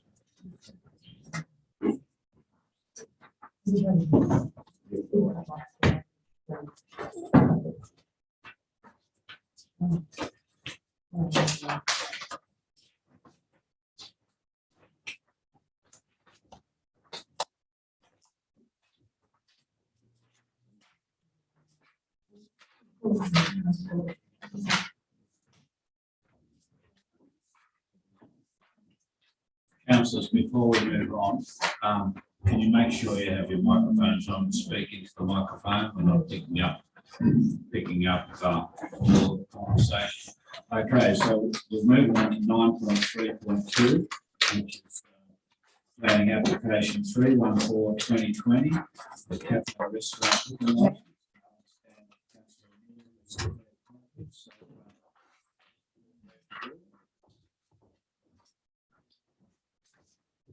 Okay, Councillor Blue, would you like to introduce this item? Thank you, Mayor.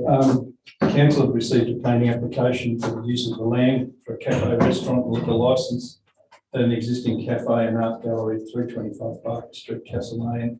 The land is in commercial zone 1 with no overlays. Clause 52.27 triggers a permit for a liquor licence. The application was advised via letters to adjoining property owners and occupiers and those within the surrounding area. Advertising also done in newspapers.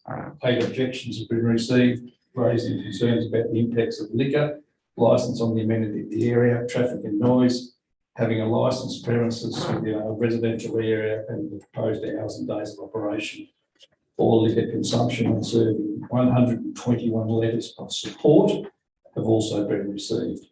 The application has been recently amended in response to objections raised, and it now limits the hours and days of operation of the proposed uses, limits the number of patrons on the premises, and limits the liquor licence to a cafe licence, where originally the applicant sought a general licence.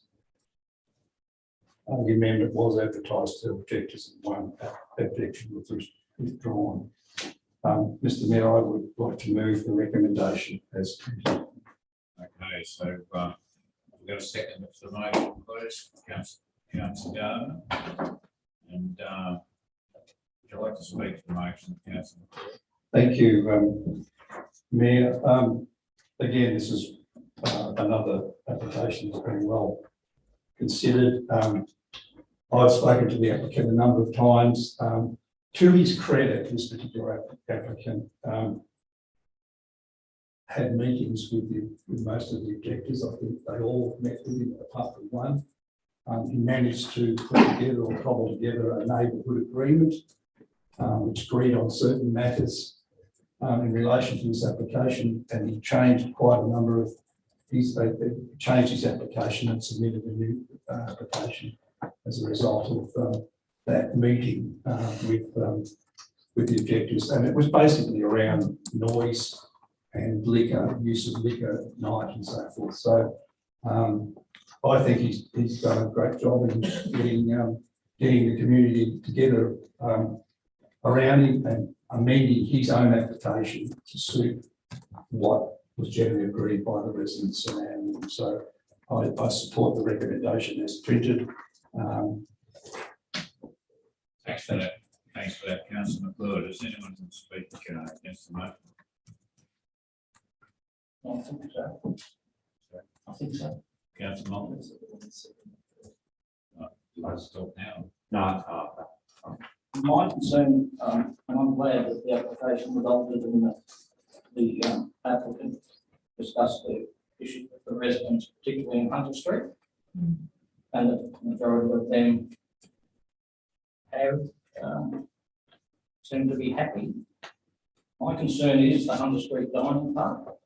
I don't believe that is necessary. There is a courtyard with this business. There's a front veranda that will seat over 20 people. And Hunter Street footpath is not made. But we as a council are going to be responsible for the maintenance of it once there's some holes and stuff created. So that's why I'm a bit, not vote for planning the film. Thanks for that, councillor Montfort. Does anyone else wish to speak before councillor Gardner? Councillor Henderson. I'm wondering if we could include a clause to they pay because 15 metres of Hunter Street. That might be a bit over the top for a liquor license, but however you put it there. I would just like to note the 121 letters of support, most of which say the same thing, is that they're very much short reaches that are signed on with online email. I did note this prior to the application going in, there was a campaign run by the owners on Castlemania Facebook site for a general liquor license, which is a huge thing.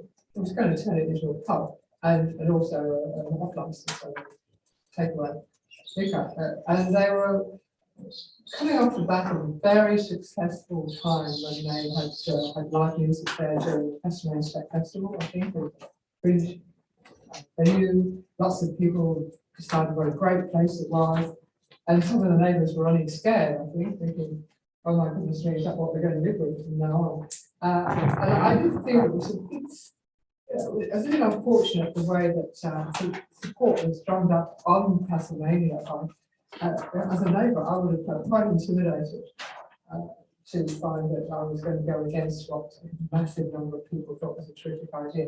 However, I'm certainly pleased to see that reason has come to the fore, that the applicant has toned down the application to something that will work for our planners and should work for the local environment, including the local residents.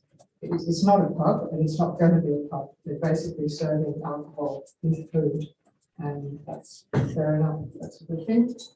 In so much as people like to drink alcohol with food, and I hope their business thrives. And I hope that the residents do it right, and that Hunter Street gets paved, maybe with some assistance from the business in future. So I support this. Thank you. Thanks for that, councillor Henderson. Other councillors? Councillor Gardner? I think I'm speaking for. I think councillor McLeod summed it up. I was impressed by the applicant that he's working with his local community, wants to be part of the community, and there's only one objection. I think going forward, obviously post-COVID times, there's a big push for sort of that more outside dining and that sort of stuff. So obviously the license will probably extend past COVID, but it's likely going for a few more years. So yeah, that's why I'm happy to support it. Thanks for that, councillor Gardner. From my perspective, I think the red line's overly generous, and I would prefer that it didn't go onto the Barker Street footpath. So there you go. But those in favour of the motion? Those against? Declare the matter carried.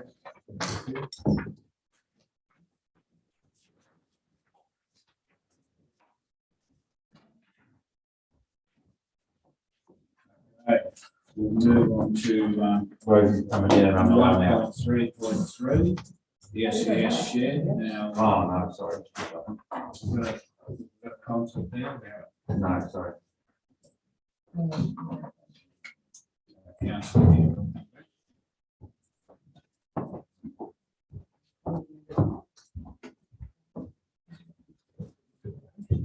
Councillor Henderson, would you like to introduce this item? Certainly, Mayor. This is an application by the SES for buildings and works for the construction and extension to an existing emergency services facility. The SES shed on Scots Avenue. It's located in the Public Conservation and Resource Zone, and works are affected by the land subject to the inundation and significant landscape on the schedule to. So it refers to council, 14 objections were received. The proposal is considered to be a logical extension of the existing rather old SES shed, with the works appropriately located to prevent any vegetation removal. Further, flood risk associated with the site can be appropriately managed through the condition requirements. Therefore, the proposal is deemed to be appropriate and should be supported according to our officers. Thank you. Thanks for that, Councillor Henderson. So we've got a motion. We have a motion which I'd like to move, which is the recommendation as printed to grant planning permit for the Second for that, councillors. Councillor McClure. Okay, so would you like to talk to the motion, Councillor Henderson? Thank you, Mayor. This is an old shed. The SES has been operating under substandard conditions for quite a while. Our customer and CFA got themselves a very nice new building several years ago, which was a great improvement to what they were operating from. And I think our SES volunteers certainly deserve an upgrade to their facilities. The SES are a magnificent organisation. However, that's not totally colour whether we decide to give them this permit. However, reading the objections, certainly there's a very strong objection to losing the trees, which I've seen them, they are beautiful trees. And so that the objectors will be very pleased to know that the applicants have changed their plans to be able to save the trees, so no trees are going to be removed. And the recommendations take care of that. So Councillor Henderson, Councillor McClure, do you wish to speak now or later? Oh, I think it's, again, I support this application. I was pleased to see that the trees, the removal of the trees was taken out of the application. We had a meeting on site again with the CFA, one of the main objectors, and it was generally agreed by the CFA that there was no great issues in terms of the proposal in front of us, which is the addition of a shed, because it projects about 9 or 10 metres out of the rear of the other shed. The main objection from the CFA was in relation to another plan that they had a copy of that we weren't party to, which is stage 2, which shows quite a big development at the back of the land. Now, we were quite clear with the CFA at the time that that wasn't part of what we were looking at. But in my discussions with both, I was a bit, one of the other things that did come out with the discussions with the CFA was that they had very little consultation with SES over this matter. My discussions with SES, I was told that the local unit of the SES were told to stay out of the local politics of the matter, and it would be dealt with at the regional level in Bendigo. So all the discussions were held at the regional level between SES in Bendigo and CFA in Bendigo, and that's why there appeared to be very little consultation with the locals. So my message with this would be in future that if the SES does come back to us with another application, they may or may not, that I would think that council would take a very, very deep view of us expecting us to make a decision and try and drive a wedge between two organisations that can't agree on a simple matter as an application for a planning permit. It wasn't good enough in this issue, but in general, the CFA didn't have a great objection to the shed. Their main objection is to stage 2 if it does happen. Thank you. Thanks for that, councillor McClure. Other councillors wish to speak? Councillor Neil. Thank you, Mayor. During my day yesterday of reading objections, I read all 14 of the objections to this application, noting that 13 of them were about the removal of the trees. Luckily, the SES on 2nd of July amended their proposal so that no vegetation would be required to be removed. So 13 out of 14 objectors will be satisfied with that. The 14th objection was from the CFA. And one of their main concerns, as Councillor McClure has pointed out, was that there was no consultation with them from the SES. I think that probably could have been better. I think it's great when people, especially organisations that work together, are able to sort out this kind of stuff with a conversation rather than expecting council to do it. But in terms of the objections, I think most of them are satisfied by the applicants having rethought the way they do this so that the trees will not be affected. One of the objectors wrote a really nice bit, which I would like to read out. He said, "I would like to thank you and SES for listening to our concerns if you are able to change this proposal to save the trees." It is really rare that council gets thanked for anything. It is also really rare for an applicant, well, not too rare, but often rare for an applicant to change an application based on feedback. So I think in this sense, the SES have done a really good job of listening to concerned objectors. And it's always really nice to have someone write a nice little bit in a letter. I also went and saw the site. I was just going to have a look around, but luckily I ran into an SES member who was kind enough to show me around the buildings. They are very old and very tired. They were showing me through their membership list. Their membership is dwindling as many members get older, or a lot of them are having children and stuff. They would like to recruit many more new members, and they would like to recruit some more women to be part of the organisation, which I think is always a great idea. They think they would have a better job of recruiting people if they had a bit of an updated facility, because as I said, it is very old and tired. I think this is going to be a huge asset to them, and I hope it can go ahead. Thanks for that, councillor Neil. Any other councillors wish to speak on this matter? Councillor Driscoll. Thanks, Mayor. First, both the SES and the CFA, fantastic organisation, and I respect them enormously. I'm actually going to object to this because I think it's incorrect that the bosses or original level discuss between themselves without the locals knowing, because what's happened is it's pitted the CFA and the SES locals against each other, which I think is a poor thing. So this is my own little objection for that occurrence. So that's why I'm against this application. Thanks for that, councillor Driscoll. Anyone else wish to speak?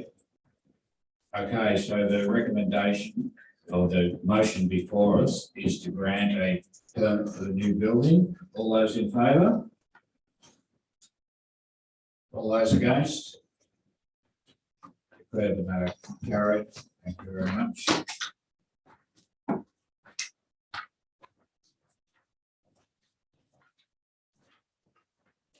Okay, so we're going to move on to 9.3.4, which is Bells Reef Road, Malden. Councillor Gardner has declared a conflict of interest. Councillor McClure, would you like to introduce? I'm sorry. Page 9.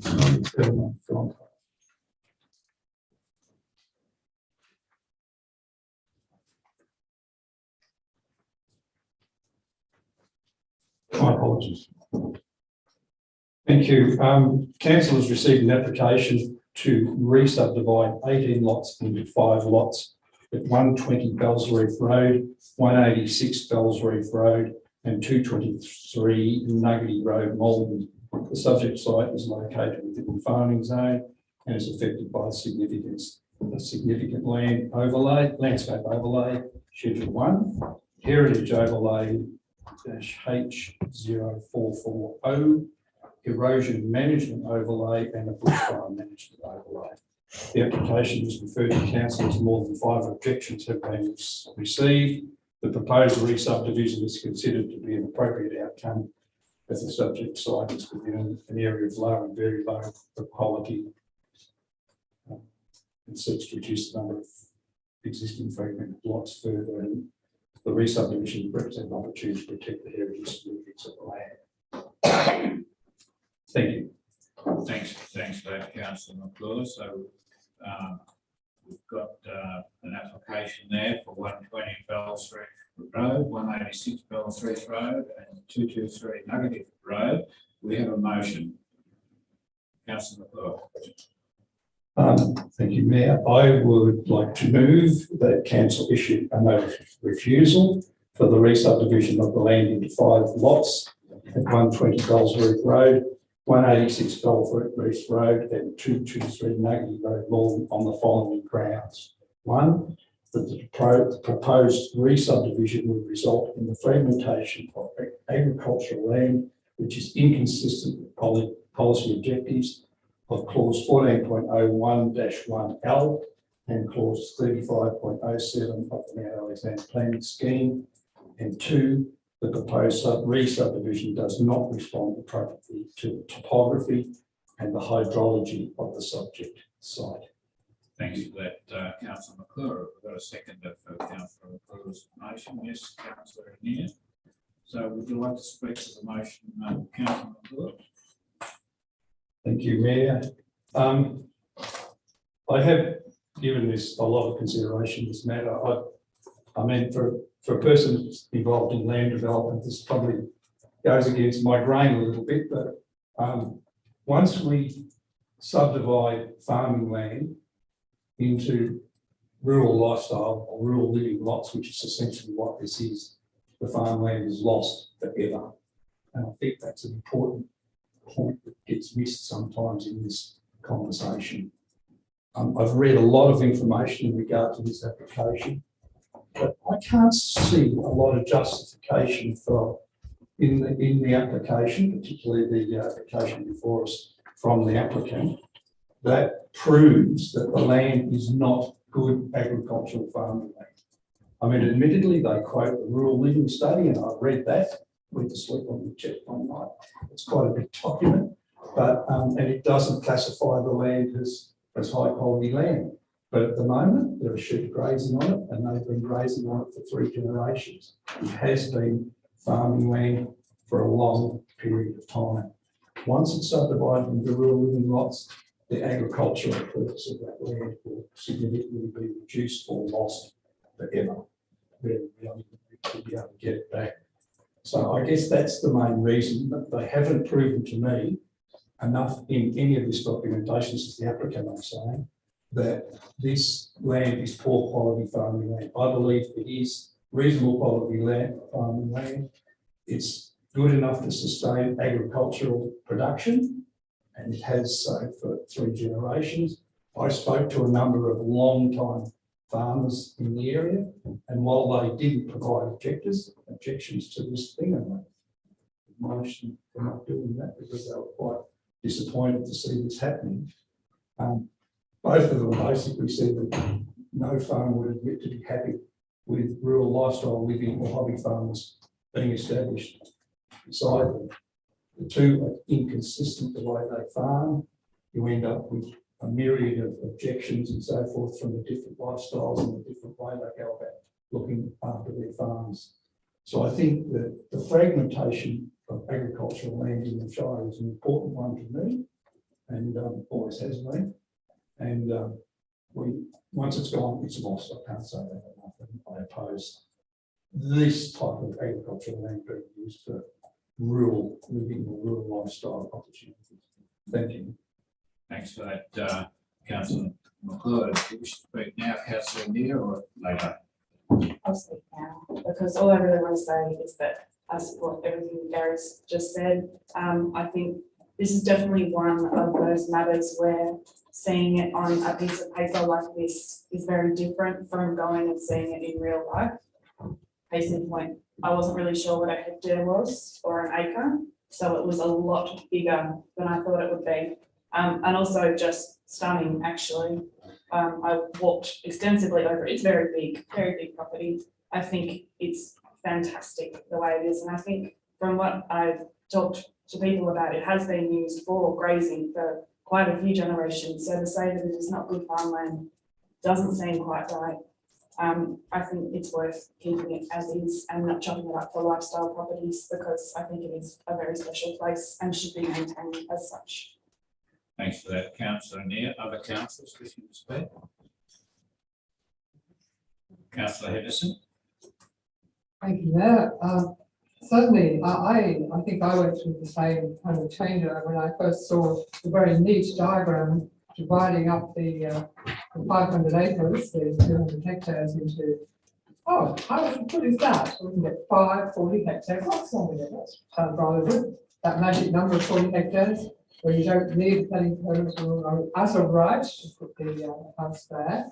You have to comply with certain overlays, but the as of right to put a dwelling there just has to conform with the nature of the overlays.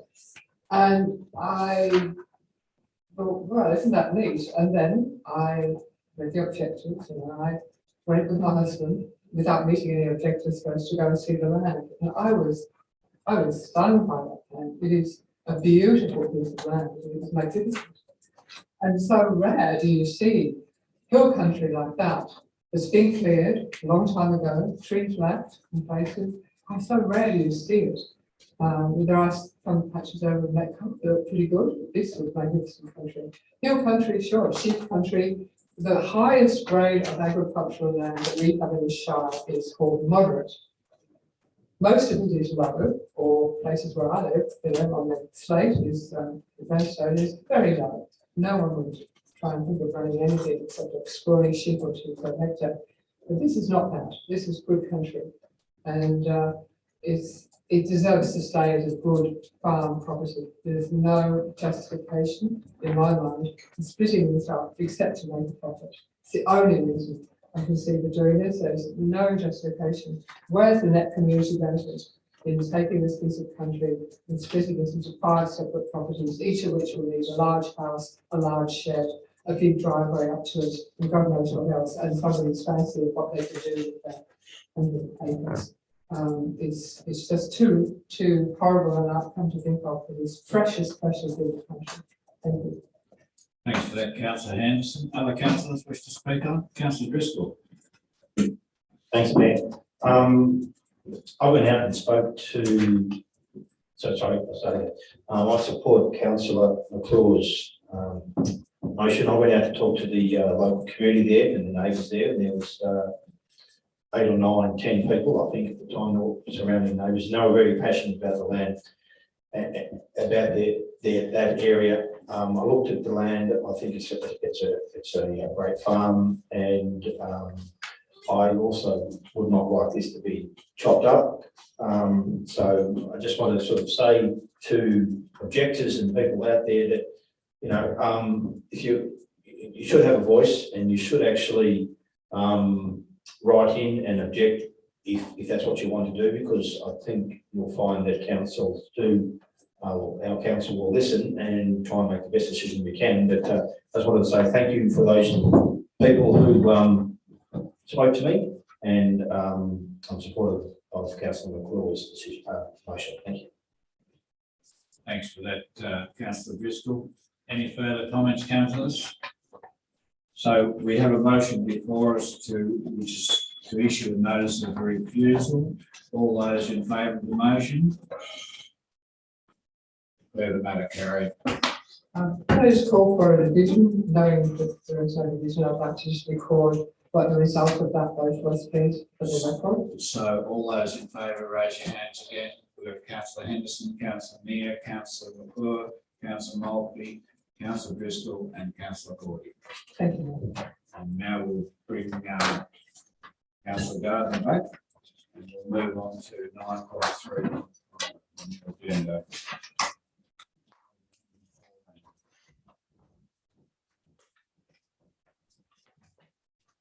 Councillor Maltby, would you like to introduce this one? Thanks, Mr. Mayor.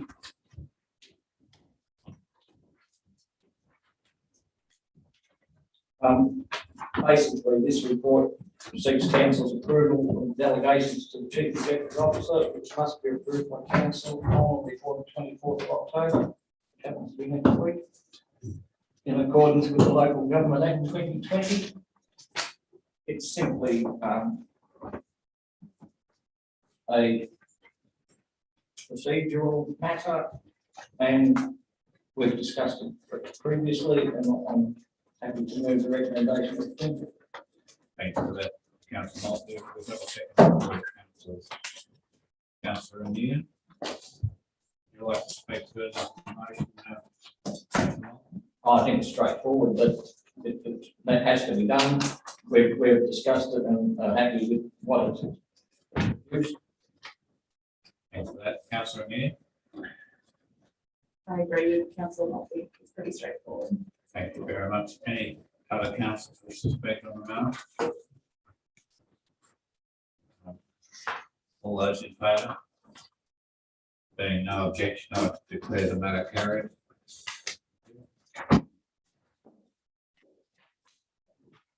Okay, 9.3.6. Notes, review of Schedule 6, instrument of delegation, council to council staff. Councillor O'Neill, would you like to introduce this item? Thank you, Mayor. This report seeks council's approval of the delegations to council staff, which must be reviewed by council within 12 months of the general election in accordance with the Local Government Act 2020. Thanks for that. We have a motion. I'll move it as printed, please. Thank you, Councillor O'Neill. We have a seconder, Councillor Maltby. Would you like to speak further to it, Councillor O'Neill? Sure. Again, much the same. This is something that the Act requires. We must review this within a period of 12 months after a general election.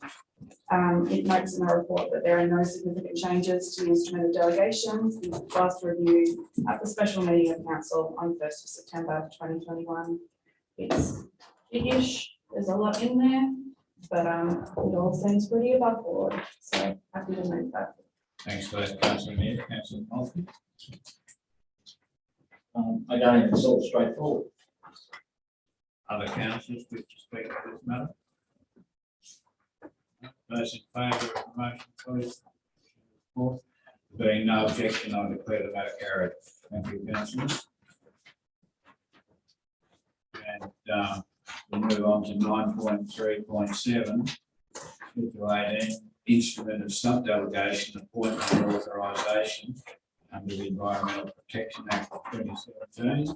And Councillor Maltby is going to talk outside. Thank you. The purpose of this report is to present the council adoption the instrument of sub-delegation under the Environment Protection Act 2017. As a result of the new act, the governing body of the EPA has formally delegated certain powers to councils by instrument of delegation. And once again, it's just us formally doing what we need to do through that delegation. I'll move the motion as printed. Thanks for that. I have a second, please, councillors. Councillor McClure. Speak further on it or not? No, it's self-explanatory again. Councillors, anyone wish to speak? Those in favour? All in favour, I declare the matter carried. Thank you, councillors. Okay, so we'll move on to 9.3.8, Board and Risk Annual Report. Yes, Mayor, thank you. Audit and Risk Committee biannual report is for the period 1st of January 2021 to the 31st of July 2021. It provides a summary of the work undertaken by the Council's Audit and Risk Committee for the period, for that period. This report is provided in accordance with the Local Government Act 2020, which requires the Audit and Risk Committee to prepare a biannual report describing its activities and advising of any findings and recommendations made by the committee. I'd like to move a motion that the council notes the biannual report from the Audit and Risk Committee for the period of 1st of January 2021 to the 31st of July 2021. Thanks for that, Councillor Driscoll. Have we got a second of that one, please? Second. Councillor Maltby. Okay, do we speak further or have we got it covered, Councillor Driscoll? I'll say something quickly. The report this report will be presented to the Audit and Risk Advisory Committee every 6 months as part of the review cycle, and then to council. The committee has independent representation, with some of the independent committee members being community members within the Shire. Those committee members will use their local knowledge and professional expertise to inform the reports provided to council for approval from a community perspective.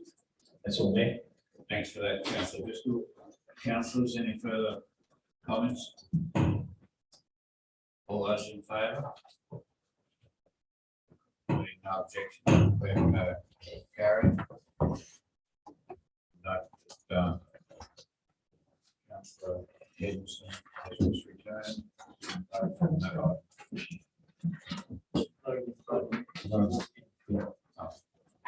I saw that. I can see that.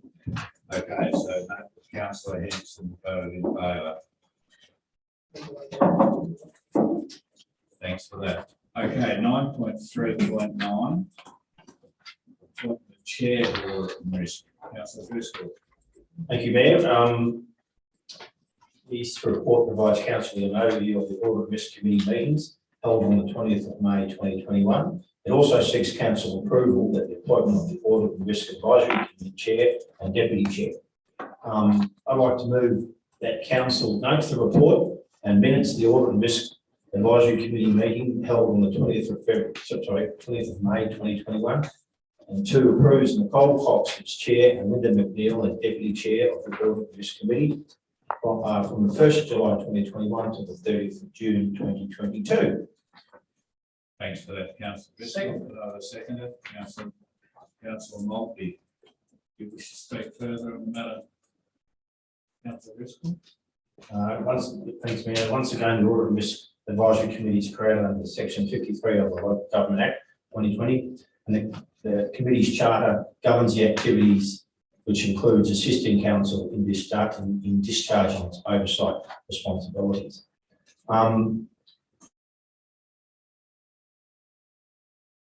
The Audit and Risk Advisory Committee is the council's assurance oversight, which is known as the third line of defence. The first and second line of defence are: 1, the management controls and internal controls measures.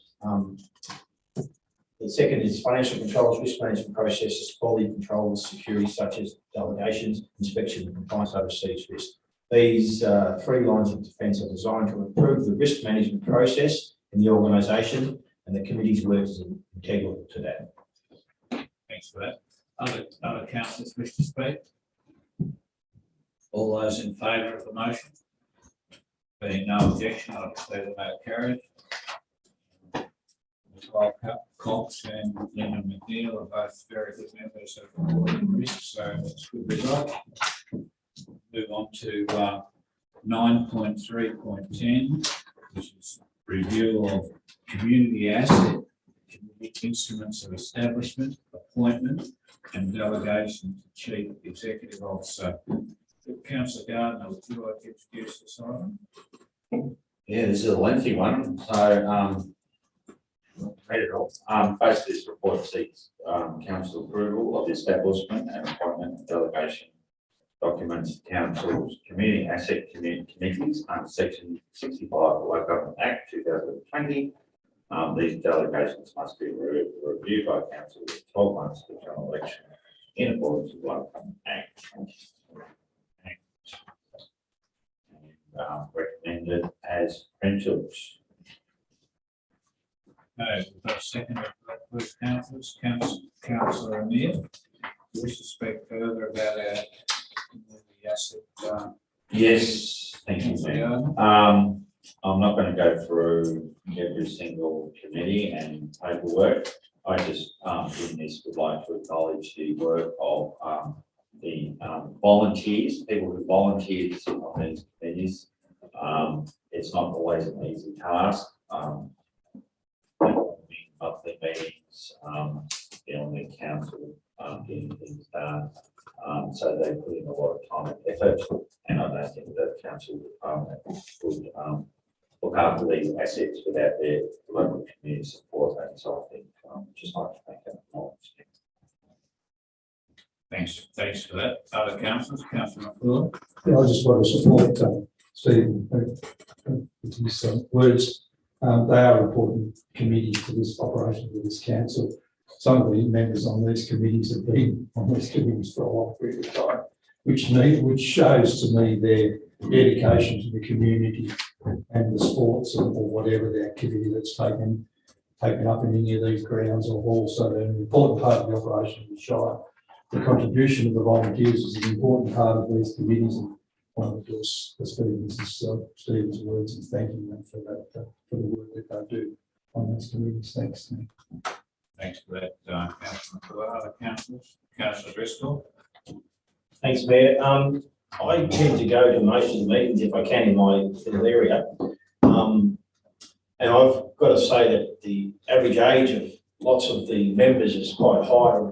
And I went to a couple of AGMs last week, and the problem is there's not people coming up through the ranks who want to sit on these committees. And so I sort of want to put it out there. Some younger members of the community will look at these and put their hand up. They're great organisations, but there's members who've been on there for a long, long time. And I understand some of them don't want to get off, but many of them do want to get off, but there's just no one else to take their position. So if people would consider that, I think that would be a great thing. Thanks for that, Councillor Driscoll. Any other councillors? Councillor Neer?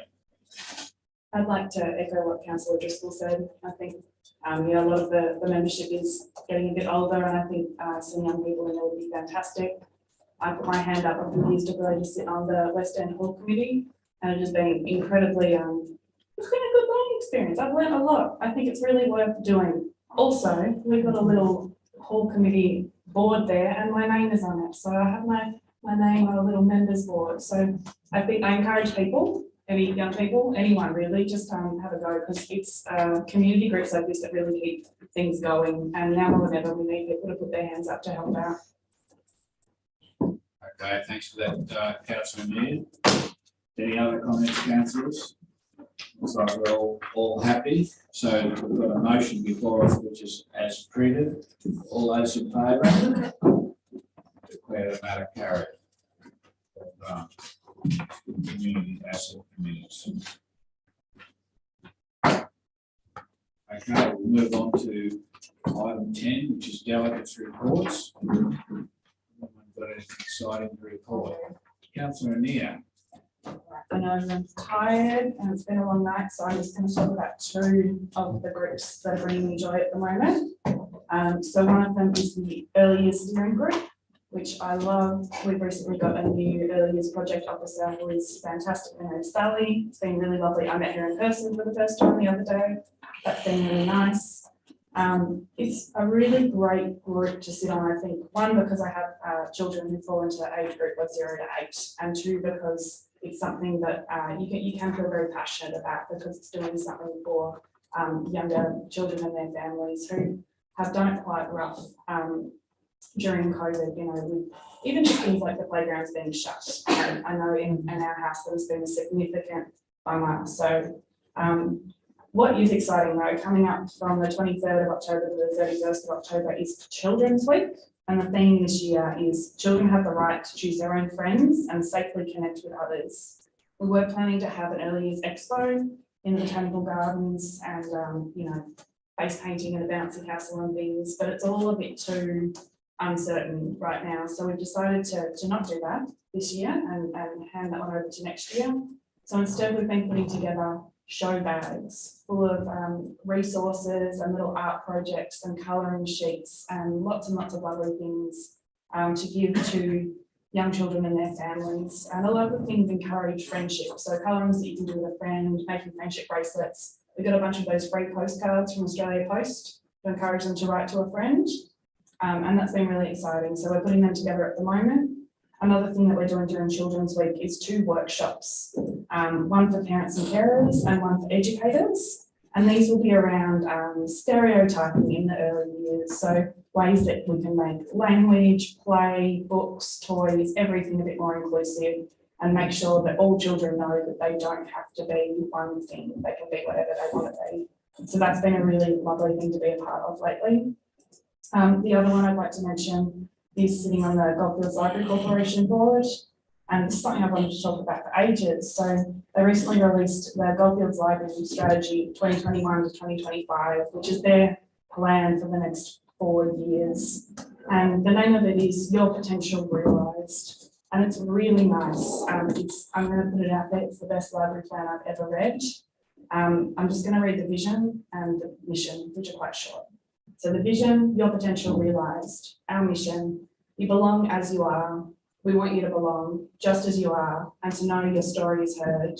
We start where you are, whatever your age or background, we aim to have a positive, healthy influence and help you realise your potential. Whether you have big goals or little steps, it's all important and you can start with us. A learning journey with you. We support a lifetime of learning through connecting you to ideas and stories and fostering your curiosity and creativity. Let's make it fun. We want you to enjoy yourself, have some fun, just relax. Libraries aren't all serious. And I think that gives you a really good taste of what this plan is like. It's not too serious. It's very positive, it's very inclusive, and it really encourages everyone to use the library for whatever they need to. It's not just about books in a room anymore, it's whatever you need it to be. So those are two things that I've done recently that have been really lovely. Thanks for that report, Councillor Neer. Other councillors? Councillor McClure. Thank you, Mayor. I had the pleasure of sitting on the Waste Resource Advisory Committee, and I'm not quite sure that I've got the wording of that right. I apologise. I did get it wrong. We had that committee meeting last night, the first one for the local advisory group that's got a task to come up with some thoughts on the new recovery centre that's being proposed for the tip site, potentially, and to talk about waste management, curbside waste management moving forward in line with, I think, that document that you might have had earlier on, Christine, the government push for recycling and all FOGO and all those good things with recycling and waste. Young committee, a couple of really young members. She was fantastic, and lady that was on the group. And I'll talk about it some other time, but she came up with a fantastic idea, which I thought was good. But no, an exciting committee, and I think it'll come up with some good thoughts to assist council staff with the development of those matters. Thank you. Thanks for that, Councillor McClure. Other councillors? Okay, so CEO, would you like to talk about your report? Thanks very much, Mayor, and as usual, councillors have been circulated with our list of external activities over the last 4 weeks or so, Mayor. I'm happy to answer questions on those. A couple of things first, if I may, Mayor, just also, as you did, to acknowledge our new Director of Infrastructure and Development, Michael Neer, his first meeting tonight, of course, and a big welcome to him. I really want to say thank you for already what we've seen from him, the great thought and the care and the respect that he has for not only his own work, his team's own work, but that of what's going on across the whole organisation. I think I feel very confident that, like Director Knight, we've picked another great leader of our organisation who has all of the right characteristics that we wish for in one of our senior people. So welcome, Michael. The second one, excuse me, second thing I wanted to mention today was congratulations to all of you for all of the things that you have approved tonight. That's a significant amount of work on your behalf that we've asked of you, and of course the Act Mayor has asked of you over many months since the new council came into place. It's been really great to listen to not just the passion, but all of the thoughts that you've all had over the past few months about what goes into things like the council plan and the public health and wellbeing plan and the financial plan that is going to make a real difference in the next 4 years at least, and certainly they will be very lasting impacts of those plans. So just want to say congratulations to you for that, and thank you for the work and the leadership that you've given us in all of those plans. As I do note in my comments in the council plan, it really is a pleasure for me to commit our organisation to deliver on those plans now for you and with you over the next 4 years. Also want to thank, with all of that work, I do want to thank all of the staff across the organisation for their part in helping to build those plans as well. They really do require a whole of organisation approach to be as good as they can possibly be. And then, of course, we need the whole organisation to get behind them to make them come to life. And I just want to thank everybody for so much work that has gone into helping you to adopt the plans that you have tonight.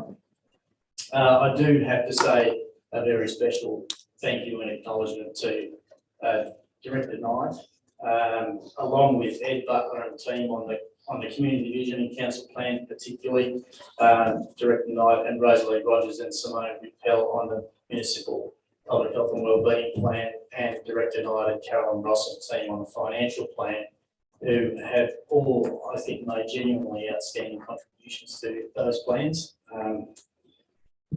And really just can't thank you enough for your work. What I also say is, there's so many things that you appreciate. We keep bringing to you, oh, this is required by the Local Government Act, this is required by the Local Government Act, all these new requirements. Some of those things are great examples of that extra work or slightly different work to what we would normally be used to, or they only come every 4 years and they're significant when they do come. You heard some more as well that came out of our governance team tonight. So there's a lot of work happening there as well, and I just want to thank them as well for the work that they're doing. There are many more still to come that are required, and there we're feeling very confident that we will deliver on all of those obligations under the Act as we are required to. But do want to thank staff for so much work so far to get us to where we are. Of the list, Mayor, for that indulgence, just going to the list. The one that I might mention out of all those was the meeting that we had today that Director Anir attended with me and some of our senior staff, where we met with very senior staff in DELP, in the planning section of DELP. Jane Homewood, who is my simple version of Jane's role, she's the last signature before the minister when it comes to significant planning scheme amendments and large matters of significance when it comes to planning. So we had the opportunity to speak with Jane and her senior members of her team today about all things Mount Alexander Shire, and had a great discussion about things like Plan Harcourt and how do we get that progressed. What's the opportunity for Eddie Street, the oval area, that from a housing perspective or other perspectives, but particularly from a housing perspective, what's the opportunity for railway land from a housing perspective, and some of the work that our strategy team is doing, in particular in relation to Castlemaine, Campbell's Creek, Chewton, housing, a housing strategy, and also looking at ensuring that heritage is protected in whatever it is that we attempt to do to keep creating housing options throughout those areas. So we had a great discussion with Jane and her senior staff members today, Mayor, and I felt like we made a lot of progress, or had the opportunity to make a lot of progress on a lot of big things that are really important to you, particularly in relation to housing throughout the Shire. So we'll see where that goes, but it was a very important meeting that we had today, and felt like it's given us a great opportunity to keep progressing those matters. I'll stop there. Thanks for that, CEO. Councillor McClellan. Thanks. Dan, can I just ask, as a result of that meeting, I was a bit disappointed to hear, just in discussions that I've had with various staff members, about this housing push for social housing, for all sorts of housing in Castlemaine. You know, Bill and I met with you a couple of weeks ago, and we looked at various bits of land that we thought were available, and turns out most of them seem to be block land and not our land. Did she give you some confidence that they might be able to hurry up their processes of making that land available for this housing strategy, or not? We spent most of our time focusing on the particular initiatives that we had on our list. We didn't get into the opportunity for DELP land. There is quite limited DELP land, I have to say, that could be used for that purpose. It is the likes of big tract land and the education department land that's particularly large scale, that's got really significant potential, in addition to the land that's been identified that you own, the council owns. That's really where our energy has been so far. But the meeting was an extremely positive one, that it's very clear that that Jane and her team are trying very hard to deliver on the current government's agenda to create more housing appropriately, but create more housing sooner rather than later, and try and get things out of the way that usually stop that from happening. So by all means, that's something that we can raise with them. It was an initial meeting, and we got lots of commitments to having subsequent meetings between our staff about how do we get these things to happen. Thanks for that, CEO. I just sort of comment in relation to our community asset committees. Like last night, I had the opportunity to go to Sutton Grange annual general meeting, and a fantastic group out there. And you know, when you talk to groups like that, you really appreciate how difficult it has been for some of those groups under COVID. They haven't been able to run virtually anything. They ran an Anzac service without a cup of tea, and that's basically been it for the 12 months. And yeah, and yet there's still ongoing issues, like there's security issues with the facilities, and they're still looking after the facilities, even though they're not allowed to do any of the community activities. So I'd just like to say a big shout out to all of the people that volunteer to look after these important community facilities, and thank them for their work, because it's a fantastic thing. And as Councillor Neer mentioned earlier, you know, it really, there's some wonderful people, and they're not doing it for any reward. And yeah, they're very important in the overall scheme of things in terms of helping us to manage important council and community assets. So I'd just like to move on with the agenda now. It's been pretty full on. So item 11 on the agenda is notice of motion. We don't have any of those.